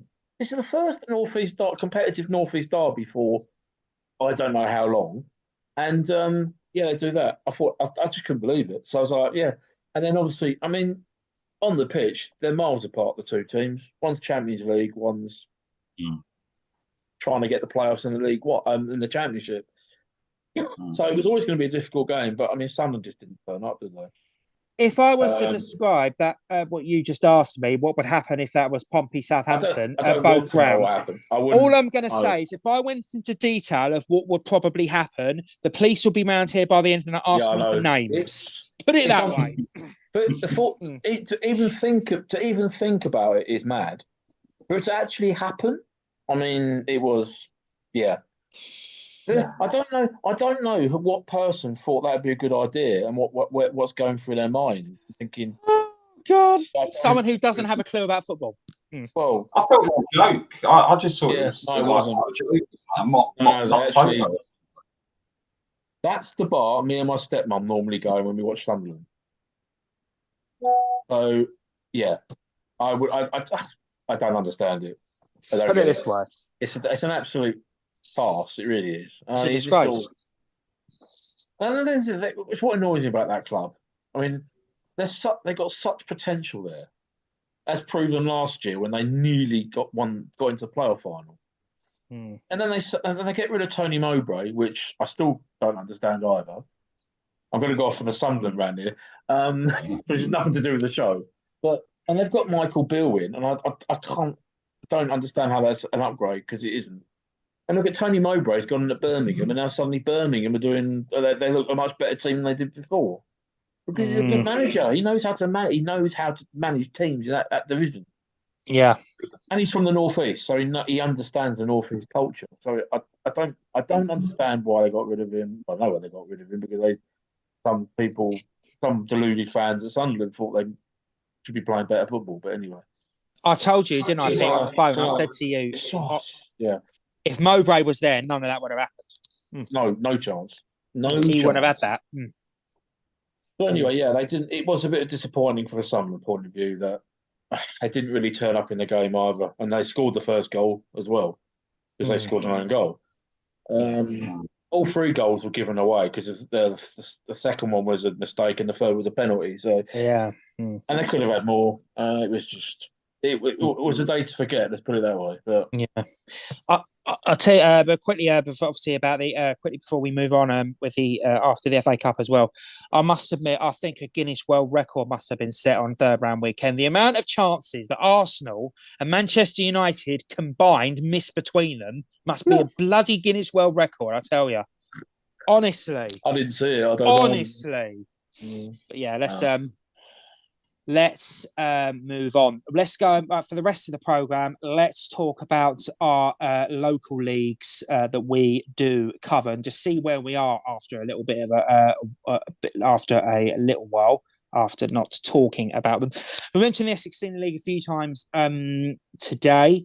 One team I want that there has been a managerial change since we've been away. I will bring up this one. It is Ashley's beloved Barking with Mike Walther and Johnny Fowle going in there as joint managers. And Barking are knocking on the door of the playoffs. They're 2 points behind House, still in 5th with a game in hand. They beat Ensign 6-0 at the weekend. So well done to them. Ashley, Barking genuine promotion contenders now? Yeah, I mean they're going on a good little run there, aren't they? They had a bit of a dip, didn't they? Whilst we've been off the air, and yeah, they're really coming back into it. And what the big difference this year is that all those clubs have got a chance, haven't they? In previous years, you finished top and that was it. You know, you're now going down to 5th. If you get 5th, you got a chance because you go into the playoffs. Sometimes it is a bit of a lottery in terms of those games, and you could get yourself promoted from 5th. So I think there's probably about, one of them's going to go up. There's 6 or 7 teams there that really think they can get up into those playoffs and have got a chance. I would say anyone down to Saffron Walden, because Walden have got 5 games in hand on Housestead. They're locally have got a couple games in hand as well. We know how good they could be. So I would say anyone from Tilbury down to Walden is right in the mix. Can I say something remarkable about Barking? Since they lost 6-0 at home to Housestead at the end of October, they've played 9 league games, haven't lost, and they've only conceded 4 in 9 league games.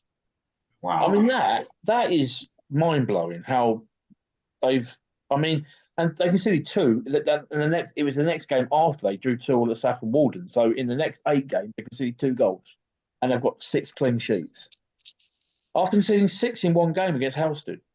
I mean, that Housestead game was a crossroads for them because they were 5-0 down at half time. They were hopeless. And since then, obviously, they've had a change of management, and Johnny and Michael have done a really good job since they've gone in there. And they just don't concede goals. It's unbelievable. They're defensively, and they've scored.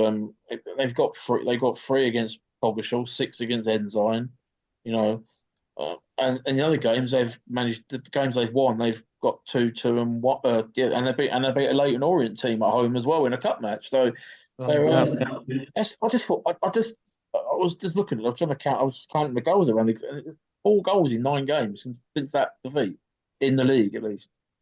Oh, Yeah. that's astounding. That's some turnaround, and they are. I mean, they're right in the hunt now, aren't they? So, along with several other teams as you just mentioned, but yeah, they've really turned the corner since the end of October. So. And another team I'm going to bring, obviously, I mentioned this earlier in the show. We said about the turning point with Tilbury and Woodford. Now, Tilbury from then on have just got literally gone, but it's been the opposite effect for Woodford. They've only I believe they've only got elected like 5 points since then. I think they've only won. No, actually, no, they haven't. They've won about 7 points. I think they won twice, and since that Tilbury game in the league anyway. I know you saw them in the other week in the Cup, Pete, but yeah, what's gone on there? I know Shane struggled a bit with injuries and he's been bemoaning decisions and that, but what's happened to Woodford? The one big thing that's happened to Woodford is they lost Luke Parrott. Okay. He left and their goals dried up. He scored a lot of their goals. They got a lot of goal creativity elsewhere, but Luke Parrott was the main man up front, and he left. He went to hashtag, didn't he? And since and I think that was a big blow to that was a big blow for them, and I think that they've not really found someone to replace him. It's hard to replace him. Parrott is scoring goals for fun, but that was one big factor for me at least, and they're just. At the end of the day, they're still. I mean, you got to look at the bigger picture. They're still in the promotion race, and they're still only. I mean, they're 8 points behind Tilbury now, and they've played 2 games more. So that's gap's getting bigger, but they're still only a point outside the playoffs. So they've still got another route for promotion, and they should finish in the top 5 still. They're good enough. Yeah, but it's obviously got a lot harder for them recently. Definitely. Down at the bottom now, listeners and viewers and guys, just hear me out when I say this because obviously after developments today and things like that, it is due now. Obviously, it is due to be 1 down, but obviously with events elsewhere, obviously East Thurrock have gone, other teams have gone. Marsk United went a couple of weeks ago, and Nuneaton have gone today. Yeah. Taunton are in trouble now as well, big trouble as well by the sounds of it. It's meant to be 1 down, so we don't really know now because the amount of teams that have gone. I think we could be Norwich United obviously as well. We could be in for a lot of reprieves and change-arounds at the end of the season. I've never known anything like it. See, I've never agreed with reprieving teams at the bottom. Yeah. Sorry for the teams who are at the bottom, but why reward teams? 4 seasons and let them stay up, where teams in the divisions below should be promoted because they've had a good season. I don't really. I agree. I don't agree with it. I don't even agree with the inter-playoff thing because I don't think you should get another chance to stay up. It's not that they've scrapped that now. It's just I know they've scrapped that now, but I mean because this that was just stupid. Personally, and the one they had the other it made it exciting for people to go. I went to watch a couple of those games, and they were good games because it was like all or nothing. But I don't really agree with giving teams who have had a really bad season. Oh, here you go, have another game if you want to, and you're at home. So I don't get the logic personally, but it's a shame it's only 1 down because it might not be any down at this rate. The other thing that annoys me with Step 5 leagues is why it's always so unpredictable. Why can't you just say this is what's happening? I know teams pull out, and I know there's other teams, but if you just get told at the start of the season, it doesn't happen. No other leagues does it happen. It's only this level. I know. It's very frustrating because it's like they just don't take this level seriously anymore. I think as well. Imagine if they're being 2 down. Brentford Ilford on Saturday, on tomorrow night, is a huge game. Because if Ilford lose that game, they're 9 points behind Brentford. If they win it, they're only 3 points behind. But if there's only 1 down, then I mean, Ilford still want to pull away from Coggeshall, albeit, but it makes it a bit less of a spectacle, doesn't it? I was going to ask you about that. Basically, on the premise of it being 1 down, we'll just go with that for now. Yeah. Between Coggeshall and Ilford, do you think for the drop? Do you think Brentford have done enough now to make they'll? Yeah. I don't think I don't even think Coggeshall will catch Ilford. I think they're that bad at the moment. No disrespect to Coggeshall, but they're not. They have lost 19 league games out of 24. I thought when I saw them lose to Athletic Newham in September, they looked decent enough to turn it around, but they just haven't done that. Ilford, Ilford aren't doing that great at the moment either. Unfortunately, Lost 8-0 to Wakefield over Christmas. They're getting beaten heavily as well. So. Look at the goal differences for both, from -45 and -46. Exactly. I mean, they're two worst teams in the league by miles. And I'm not being horrible, but they are, and that's just a fact, isn't it? Brentford have got enough about them to not be dropped into those two places. I think if Brentford beat Ilford, then it's pretty much definitely bottom two is bottom two. But I can't see. I mean, Coggeshall, they've got 14 games left. They're not going to. They've only won 2 out of 24, so I can't really see that getting any better. So I don't think. I mean, if Ilford beat Brentford, then I think that is definitely all over. But I don't think Coggeshall making 10 points up. 100%. They might be big in that respect, but yeah. A few derby matches this weekend, obviously. Ilford Brentford tomorrow. Clacton Halstead Enzyme Waker in the Boroughs derby. Woodford Buckhurst Hill, no love lost there. That's going to be an interesting one, considering both teams' form. So Romford Tilbury as well, in effect, a Thurrock derby now. So that will be very. Romford Tilbury's an enormous game, isn't it? I mean, it is. I mean, if Tilbury managed to win that, then. But then they're both in the last 16 of the Vars as well. You know, they're both been very similar seasons. It's a much bigger game for Romford, I think, because Tilbury got 2 games in hand. If Romford don't get a win in that game, they're going to be further behind and still 2 games in hand for Tilbury. So Romford have got to win that game. True, 100%. There's still a long way to go, but I mean. And another massive game next weekend, which next weekend we'll obviously mention it next week, but I will say next weekend a huge game. Wakering against Barking. Two sides in form, like you said. So that's probably the 2 informed sides playing each other. So that's going to be really intriguing how that's going to work out. Yeah, no, definitely. That'll be a tasty game at Burrows Park, that's for sure. Oh yes, it will be 100%. Ash, your thoughts? Do you think no one's going to catch Ilford down at the bottom? So down at the bottom, I think Ilford are struggling a little bit, and obviously there's the problems with the cricket fields. They're obviously playing at Barking, so that must be a bit unsettling, mustn't it? Almost playing away, aren't you?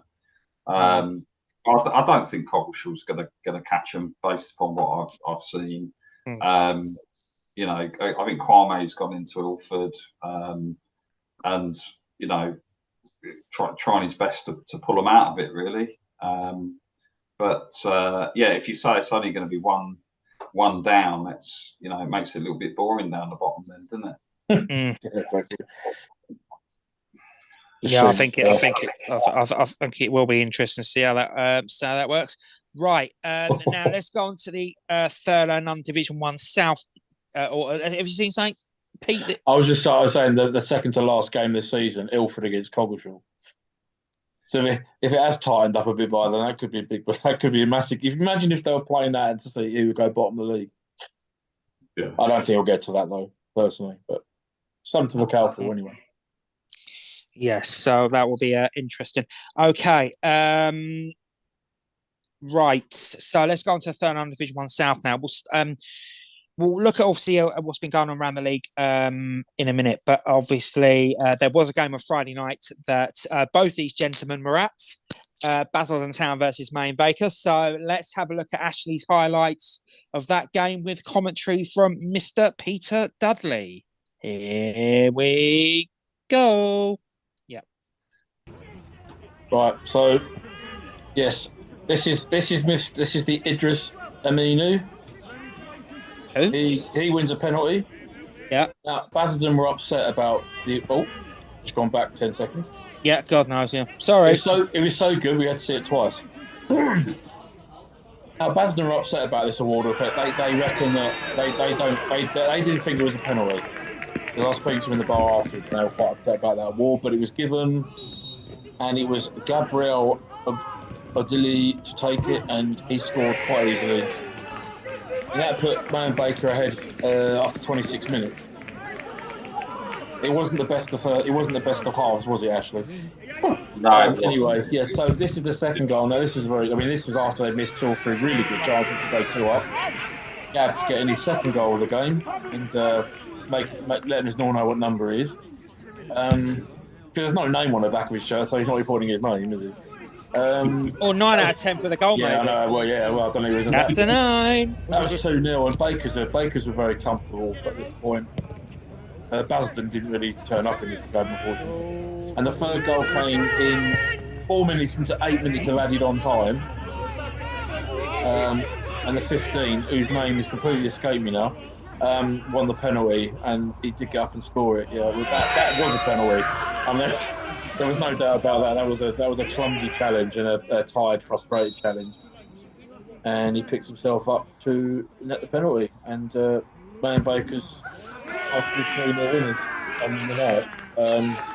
The thing, Simo, the Basel manager in the bar after said it was one of the worst performances he's managed, which I'm not surprised because the Basden town were very poor that night. They had a lot of players coming recently, obviously with the new manager coming in a few weeks ago, and they haven't. They're still not well. They didn't play as a team that night. They were playing more as individuals. And I'm not just saying this. This was said by the host as well. They admitted to it after. Man Bakers were okay. They weren't brilliant, but they didn't have to be because they were. They just did what they needed to do, and they could have won it by more if it hadn't been for Blockley, the keeper. He made some good saves in the second half. It could have been even worse for Basildon. But Bakers, Bakers won 2-0 the previous week at Park View as well. That was 2 massive results against teams down the bottom, and that's Paul Baker's well away from they're 7 points away from the bottom 3 now.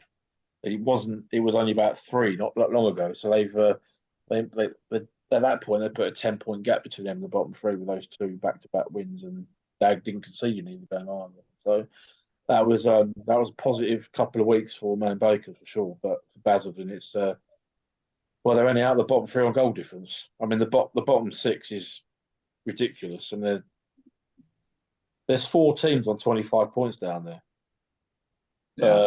And Burnham have actually gone into the bottom 3 now because they've really been struggling, but their goal difference is a lot worse than anyone else's, which is why they're down there. But there's played games.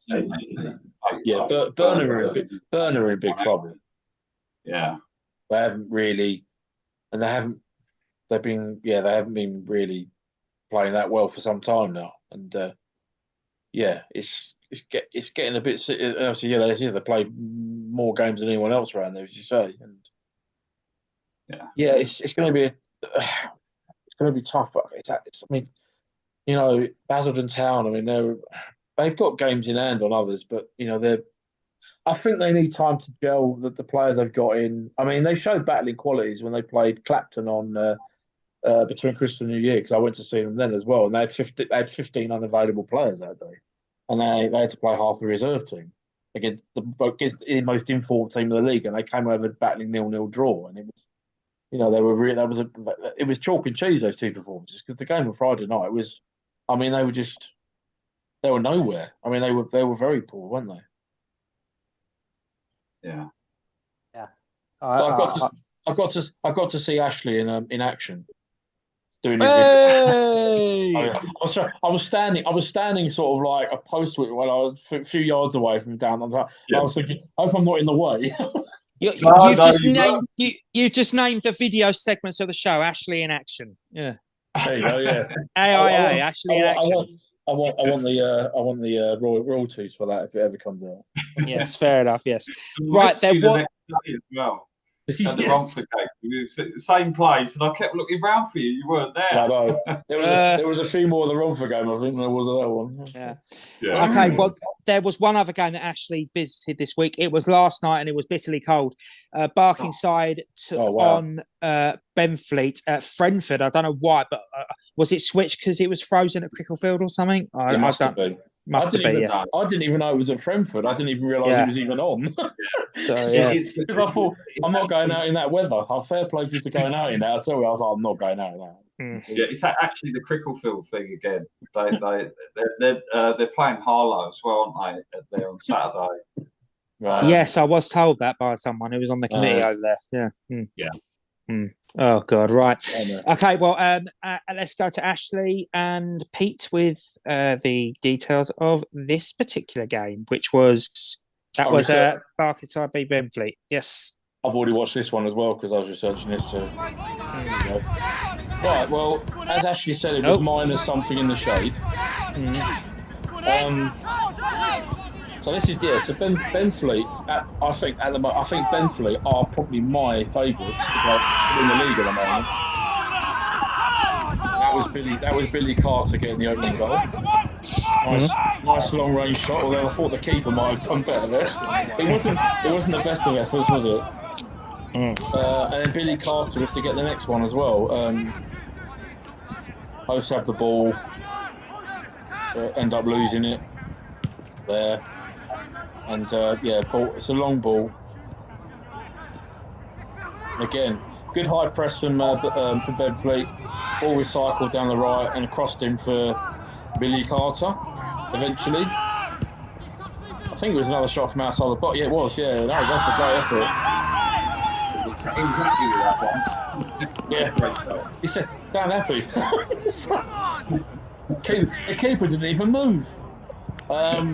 So yeah, Billy Carr double. That's 2-0. Here's Taylor Lawrence. You know what's coming next. Yep. I thought he was going to hit the bar. Dead ball specialist Taylor Lawrence, who has done that more than once in his career.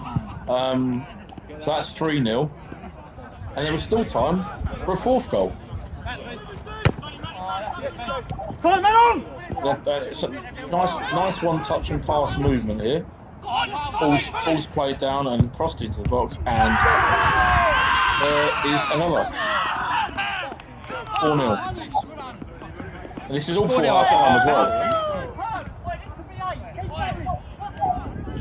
Barkingside did though manage to get a goal back just before half-time.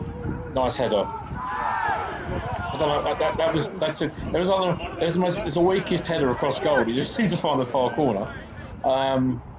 Anyway, back to Benfleet again, and this is Sonny Hartman with a nice, powerful header, 5-1. And this was only about, I think this is just before the hour mark. So Barkingside are probably fearing the worst at this point.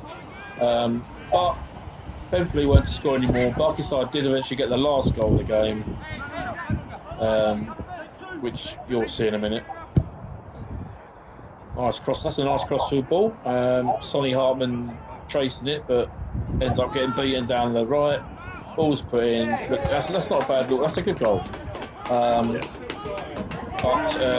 I love the ambition of the Barkingside forward running to get the ball to try and restart the game quickly, because it's not like they were going to get back in the game. And it ended 5-2 Benfleet. And as I said, Benfleet are the ones to watch, in my view. Yeah. They have, they're second in the league, 1 point behind Clapton, and have got 6 games in hand. And they've got 4 games in hand over at least 4 games in hand over teams around them. If they won all their games, I was being sad earlier and actually trying to work this all out. But if they beat Clapton, if they win their 6 games in hand, they'll be 17 points ahead of Clapton. That's the sort of level we're talking about. And even with the Harlow, if they win 4 games in hand, they're not going to win all their games. It doesn't happen, but they would be a mile ahead of everyone else.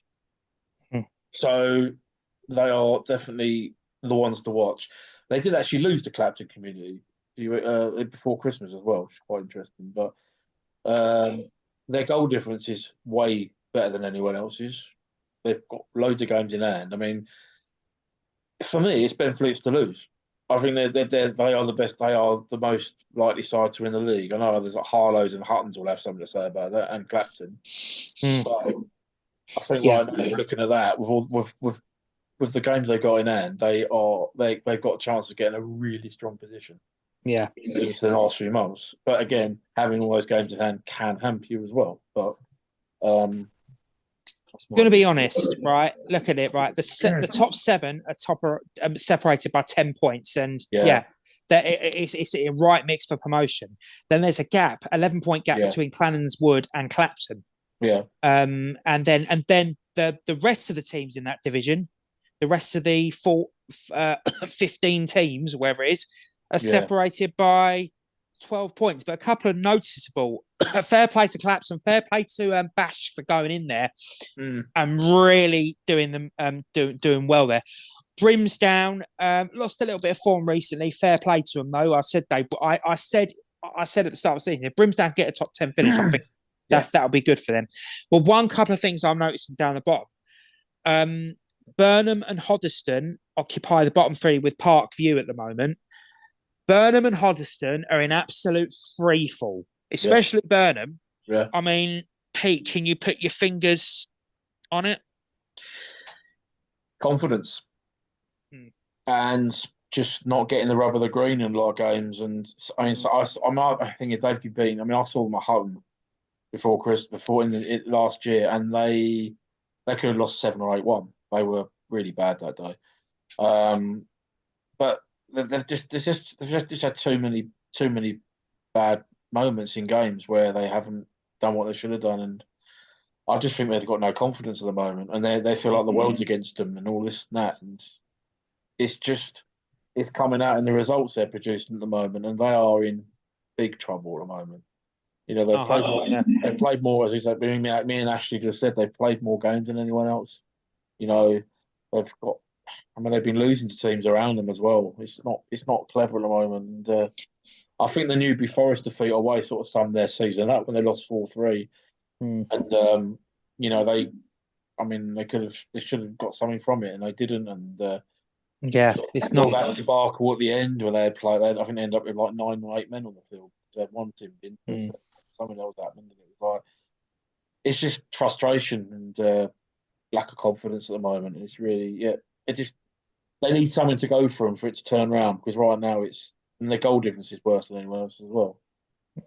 It's not good. I think we can discard Park View, because I just don't. The fact they're still going at the moment is a miracle. Yeah, so their losses go back to step 7, but obviously, look, it just what alarms me: St Margaret's-Bury and Hoddesdon, right? Like, I think this is St Margaret's-Bury's second season. Did they get relegated last season? No, they did. No, they were dealing with Southend Manor, wasn't it? And Clapton, Clapton came down with Southend Manor. But 2 years ago, St Mags and Hoddesdon playing each other in the ESL. But there's now a strong possibility they could be playing each other in the Hearts County League next year. Yeah, well, the funny thing, Hoddesdon, they're moaning about playing on Friday nights. If they get relegated to the County League, they won't have to, will they? So. Sorry. I'm not going to beat bones. Some of the people. I'm not. The club are fine. The players are fine, and there are certain individuals of that club. And this is my view, not the radio show. Who, let's put it away, rubbed me up the wrong way a few years ago, and I haven't really forgiven them since.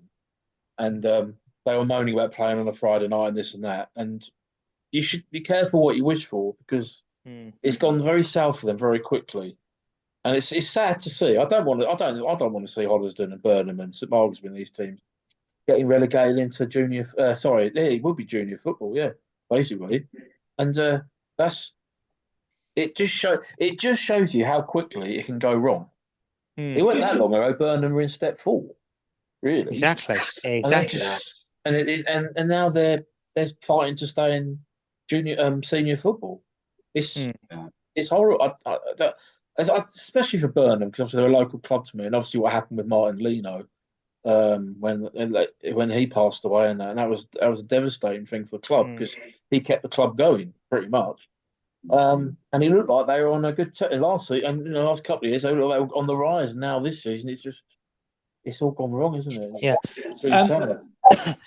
One thing I will say is obviously we mentioned Burnham, Hoddesdon, and that down there. But you must say the London trio, Hackney Wick, Tower Hamlets and North West London have hit some good form in recent weeks as well, which is great for them. And really, I'm pleased firstly to see them up there. One thing I will say as well, and I'm really pleased this is doing doing well.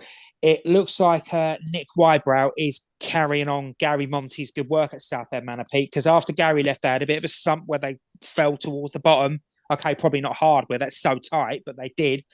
But Nick's recovered that, and they look pretty comfortable up there in the at the bottom of the top half. Yeah, they. I mean, they did. There was 1 point. They're only 7 points off the playoffs, and I was thinking to myself, surely not.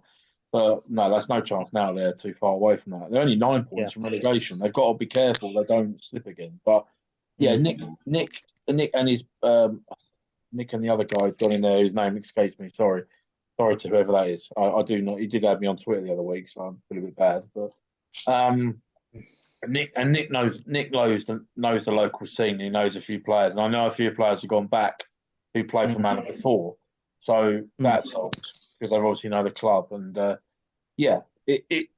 are. I mean, they just need some stability. I say this every year, don't I? And something happened, but yeah, I mean, they lost home to Brunsdown the weekend, and they lost home to Barkiside the previous time. But you know, apart from those two, they've not been on a bad little run. So no, they've been good. They've done well. If they can just solidify themselves and then maybe make a run next season, that'll be good for them. But yeah. Yes. Okay. Well, fair play. Well, obviously, there are some games that are taking place this weekend in that in the Third and Division 1 South, Eastern Senior League South, whatever you want to call it. So tomorrow night you got Man Baker against Burnham at Aveley. Saturday you got Barkingside against Harlow, Brimstone against Tower Hamlets, Clapson Community against Newbury Forest, a Hackney against North West London, a massive one at the bottom between Hoddesdon and Enfield Borough. Yes, Parkview and Cannons. Yeah, that is huge. And Southend Manor against Wormley. So that will be intriguing as well. Now let's have a look at our good old friends in the Essex Alliance League. So have a look at the table there. Now ahead of a big, massive game in that division, in the senior division this weekend. I'll fill you in on that. On Saturday, it is Woodford East versus FC Baresi, the top two. Baresi currently, Baresi are currently 12 clear of Woodford, but Woodford have got 3 games in hand. So it's a big one, guys, because I know, Ash, you were thinking of going to it. Now, the thing is here is if Baresi win, they're 15 points clear. And even if Woodford were to win their games in hand, they'll still have a sizable gap. The thing is, though, if Woodford win and they win their games in hand, they're level on points. So this is a huge game wow. Ashley, what's your thoughts? Yeah. I mean, you can't get bigger than that, can you, in a league 1v2 in that sort of situation? It is. I mean, if Baresi win it, then it's going to be difficult, isn't it, for anyone to catch them, I think. So Woodford's got to be on their game. I think Woodford East have got to go out there and try and win it, haven't they? I don't know if it's the first time they've played each other this season, but it's an important one, really, particularly for Woodford, I think. Oh, Woodford have got to go all guns blazing and win it. They haven't got a choice. The only thing is Baresi's goal difference is 26 better than Woodford. So they've got that in, and even if Woodford did get back to level on points, I just think it's Baresi's title to lose. I don't think they'll be caught anyway. Even if they lost that game, because I don't think Woodford have still got to win all their games in hand, which isn't guaranteed.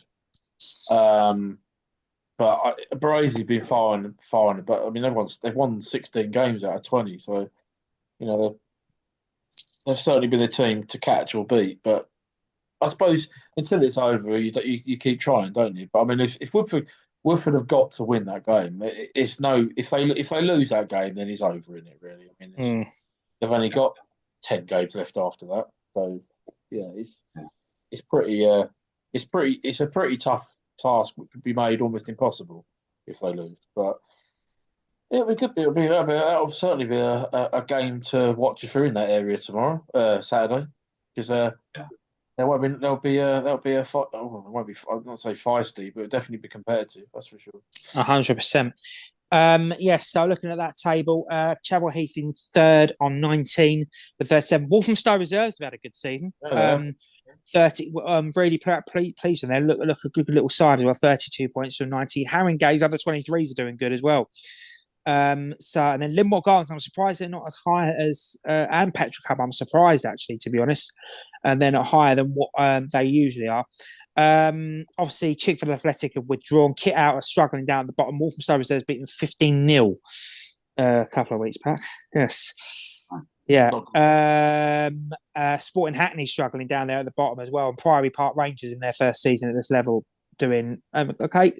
Fair play to CSM trying to hold their own as well after promotion. But yeah, it's an interesting. It's a very, very interesting division.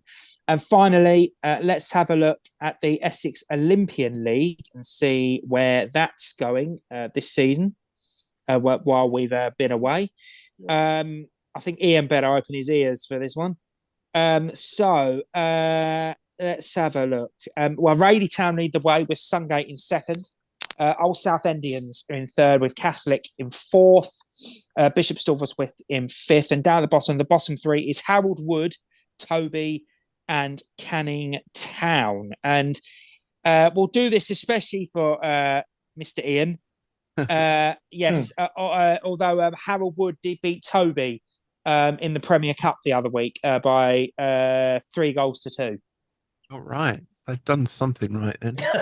Yes, yes. And then they're embroiled into the relegation battle with Toby and Canning Town at the moment. Yeah, they beat Toby 7-3 the other week. But then again, it's hard when you're playing one person on his own called Toby in it. So that's probably why. Yeah. Where the heck is Toby? I mean, I know where Canning Town is. What is Toby? I don't know. I don't know, but they play in Ramsden Heath. Oh right, okay. But I don't think they're from that's near Billericay. Oh right. Okay. It's sort of it's a tiny little village, but I don't think they're from Ramsden Heath. Oh, right. I got a feeling they're somewhere in the. To be honest, I don't really know. I know they play at Ramsden Heath. That's all I know. Yes. Interesting games involving Alliance and other teams this weekend. You got Springfield versus Runwell Sports in the Premier Division. It's Toby versus Bishop Stilverswith, and you got the Essex Saturday Premier Cup. You got Harold Wood Athletic against Harold Wood Reserves. Yeah, I saw that.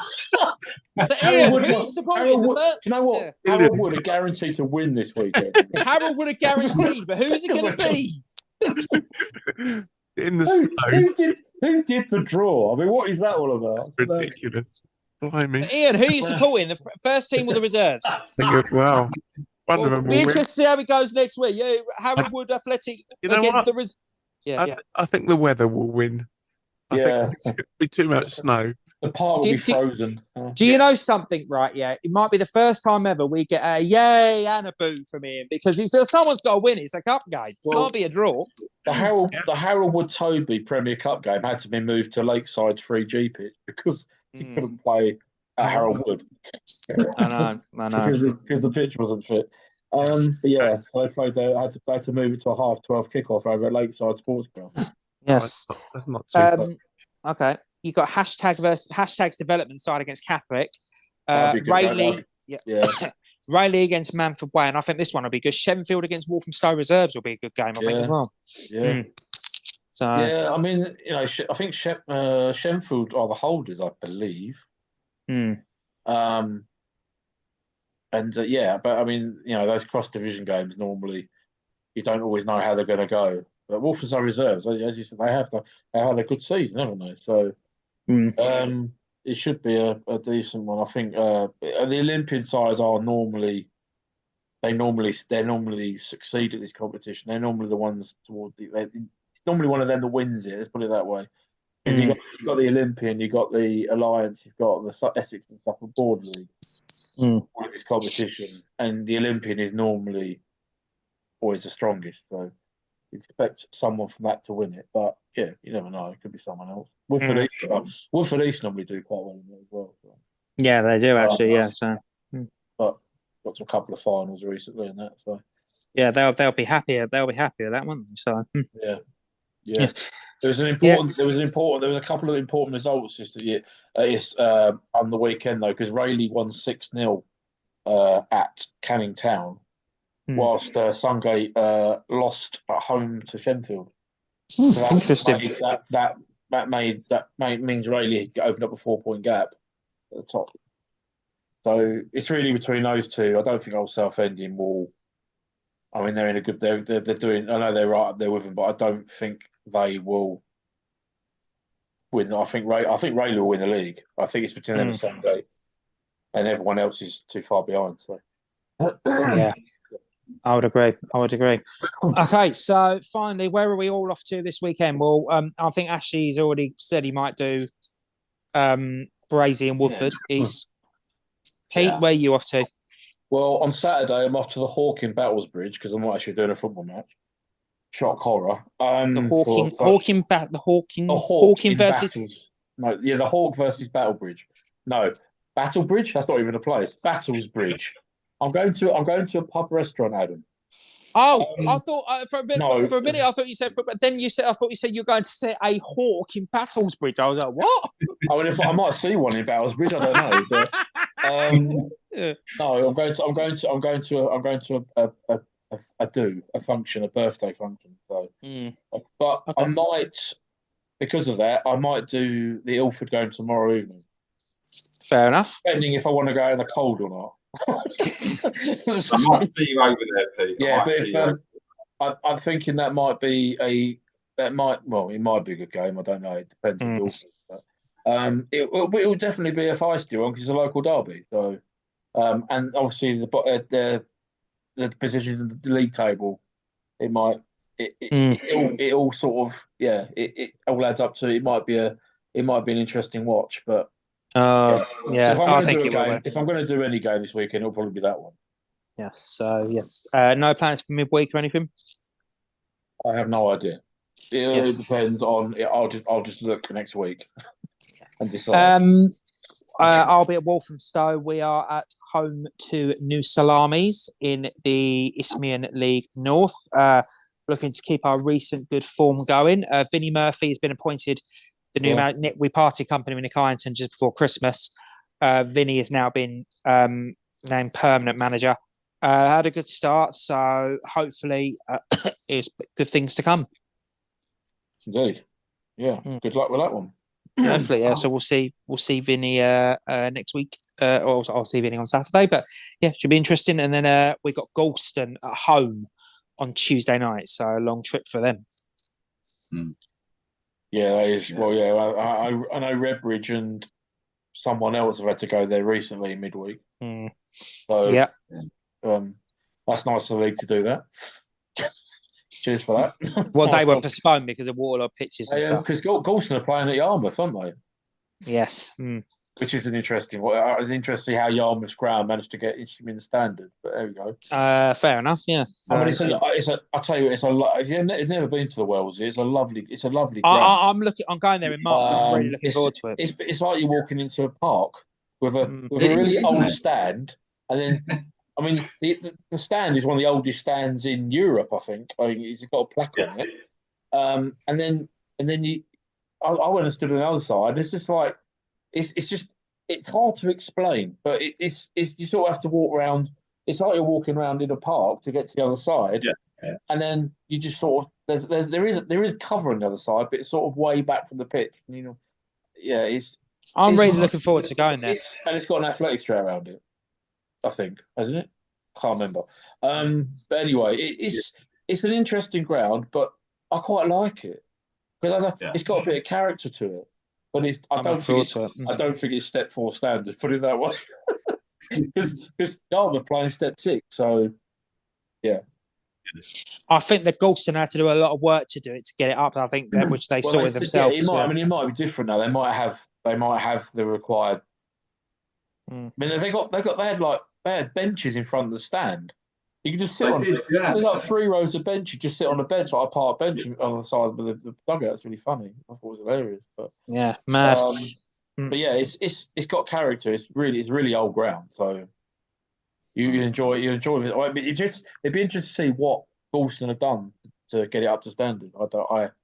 I went to see Yarmouth and they played Bucker Still there in the past. So. Yes. Yeah. Interesting. Definitely. Right, so we are going to more or less finish here on the Grassroots Football Show here on East London Radio. Just some breaking news this evening that's just happened. Troy Deeney has been sacked as manager of Forest Green Rovers after 6 games in charge. Wow. Now, Well, people are that's saying it. People are saying, is it a publicity stunt like he did at the start of the season with the female manager? That's what people are saying now. Well, he wasn't particularly complimentary about some of his players the other day, was he? No. I don't think that's gone down too well with the dressing room. I think once you bring, because he did say he regrets doing it publicly, but he doesn't take back anything he said, which is like a backhanded apology. And he had a go at that Coventry bloke that missed the penalty in the playoff final, didn't he? Saying that he wouldn't. He was 6 months ago. He was a kick from the Prem, and now he wouldn't even get in the National League team. Yeah, you don't say that. You don't say that about your players in public. It's just you're gonna lose the dressing room so quickly doing that. So I mean mentally, Dabo's probably still got that in the back of his mind. That bigger moment, you don't know how that's affected him mentally. No, that's not the way like that. Well, exactly. I mean, no, I think I don't think. I think he's probably a lot of players have said we don't want to play for him. I think that's probably what's happened. You can't start calling play. Yeah, you've got if your players aren't pulling their weight, fair enough. But don't do it. Don't air it out in public. Just keep it private. Just put them to one side and say, "No, I expect more from you" or something. You don't go to the media and start saying stuff like that about somebody because that could destroy somebody if they're not strong enough mentally. I mean, all that's mental health and be kind and everything, and then you go and say stuff like that about someone who's still probably getting over that playoff thing because that's probably a harrowing moment for him in his career. So yeah, I have heard he's looking to set up. I have heard he's new. He's looking. Obviously, he's close to getting at some sort of managerial job, assistant to Joey Barton at Views R Us. God, yeah, can you imagine? Don't get me started on Joey Barton. Yeah, let's not go there. I need another show for that. Yeah, for Joey Barton. Yeah. The thing is, though, these people have such a platform for who they are, and the things they say are causing these people to get abused online, and that is not right because that could potentially make someone take their life. It could. You don't know. You don't know the people's mental state. They need to be seriously careful about what they say on social media because they have such an influence on people that it's not great,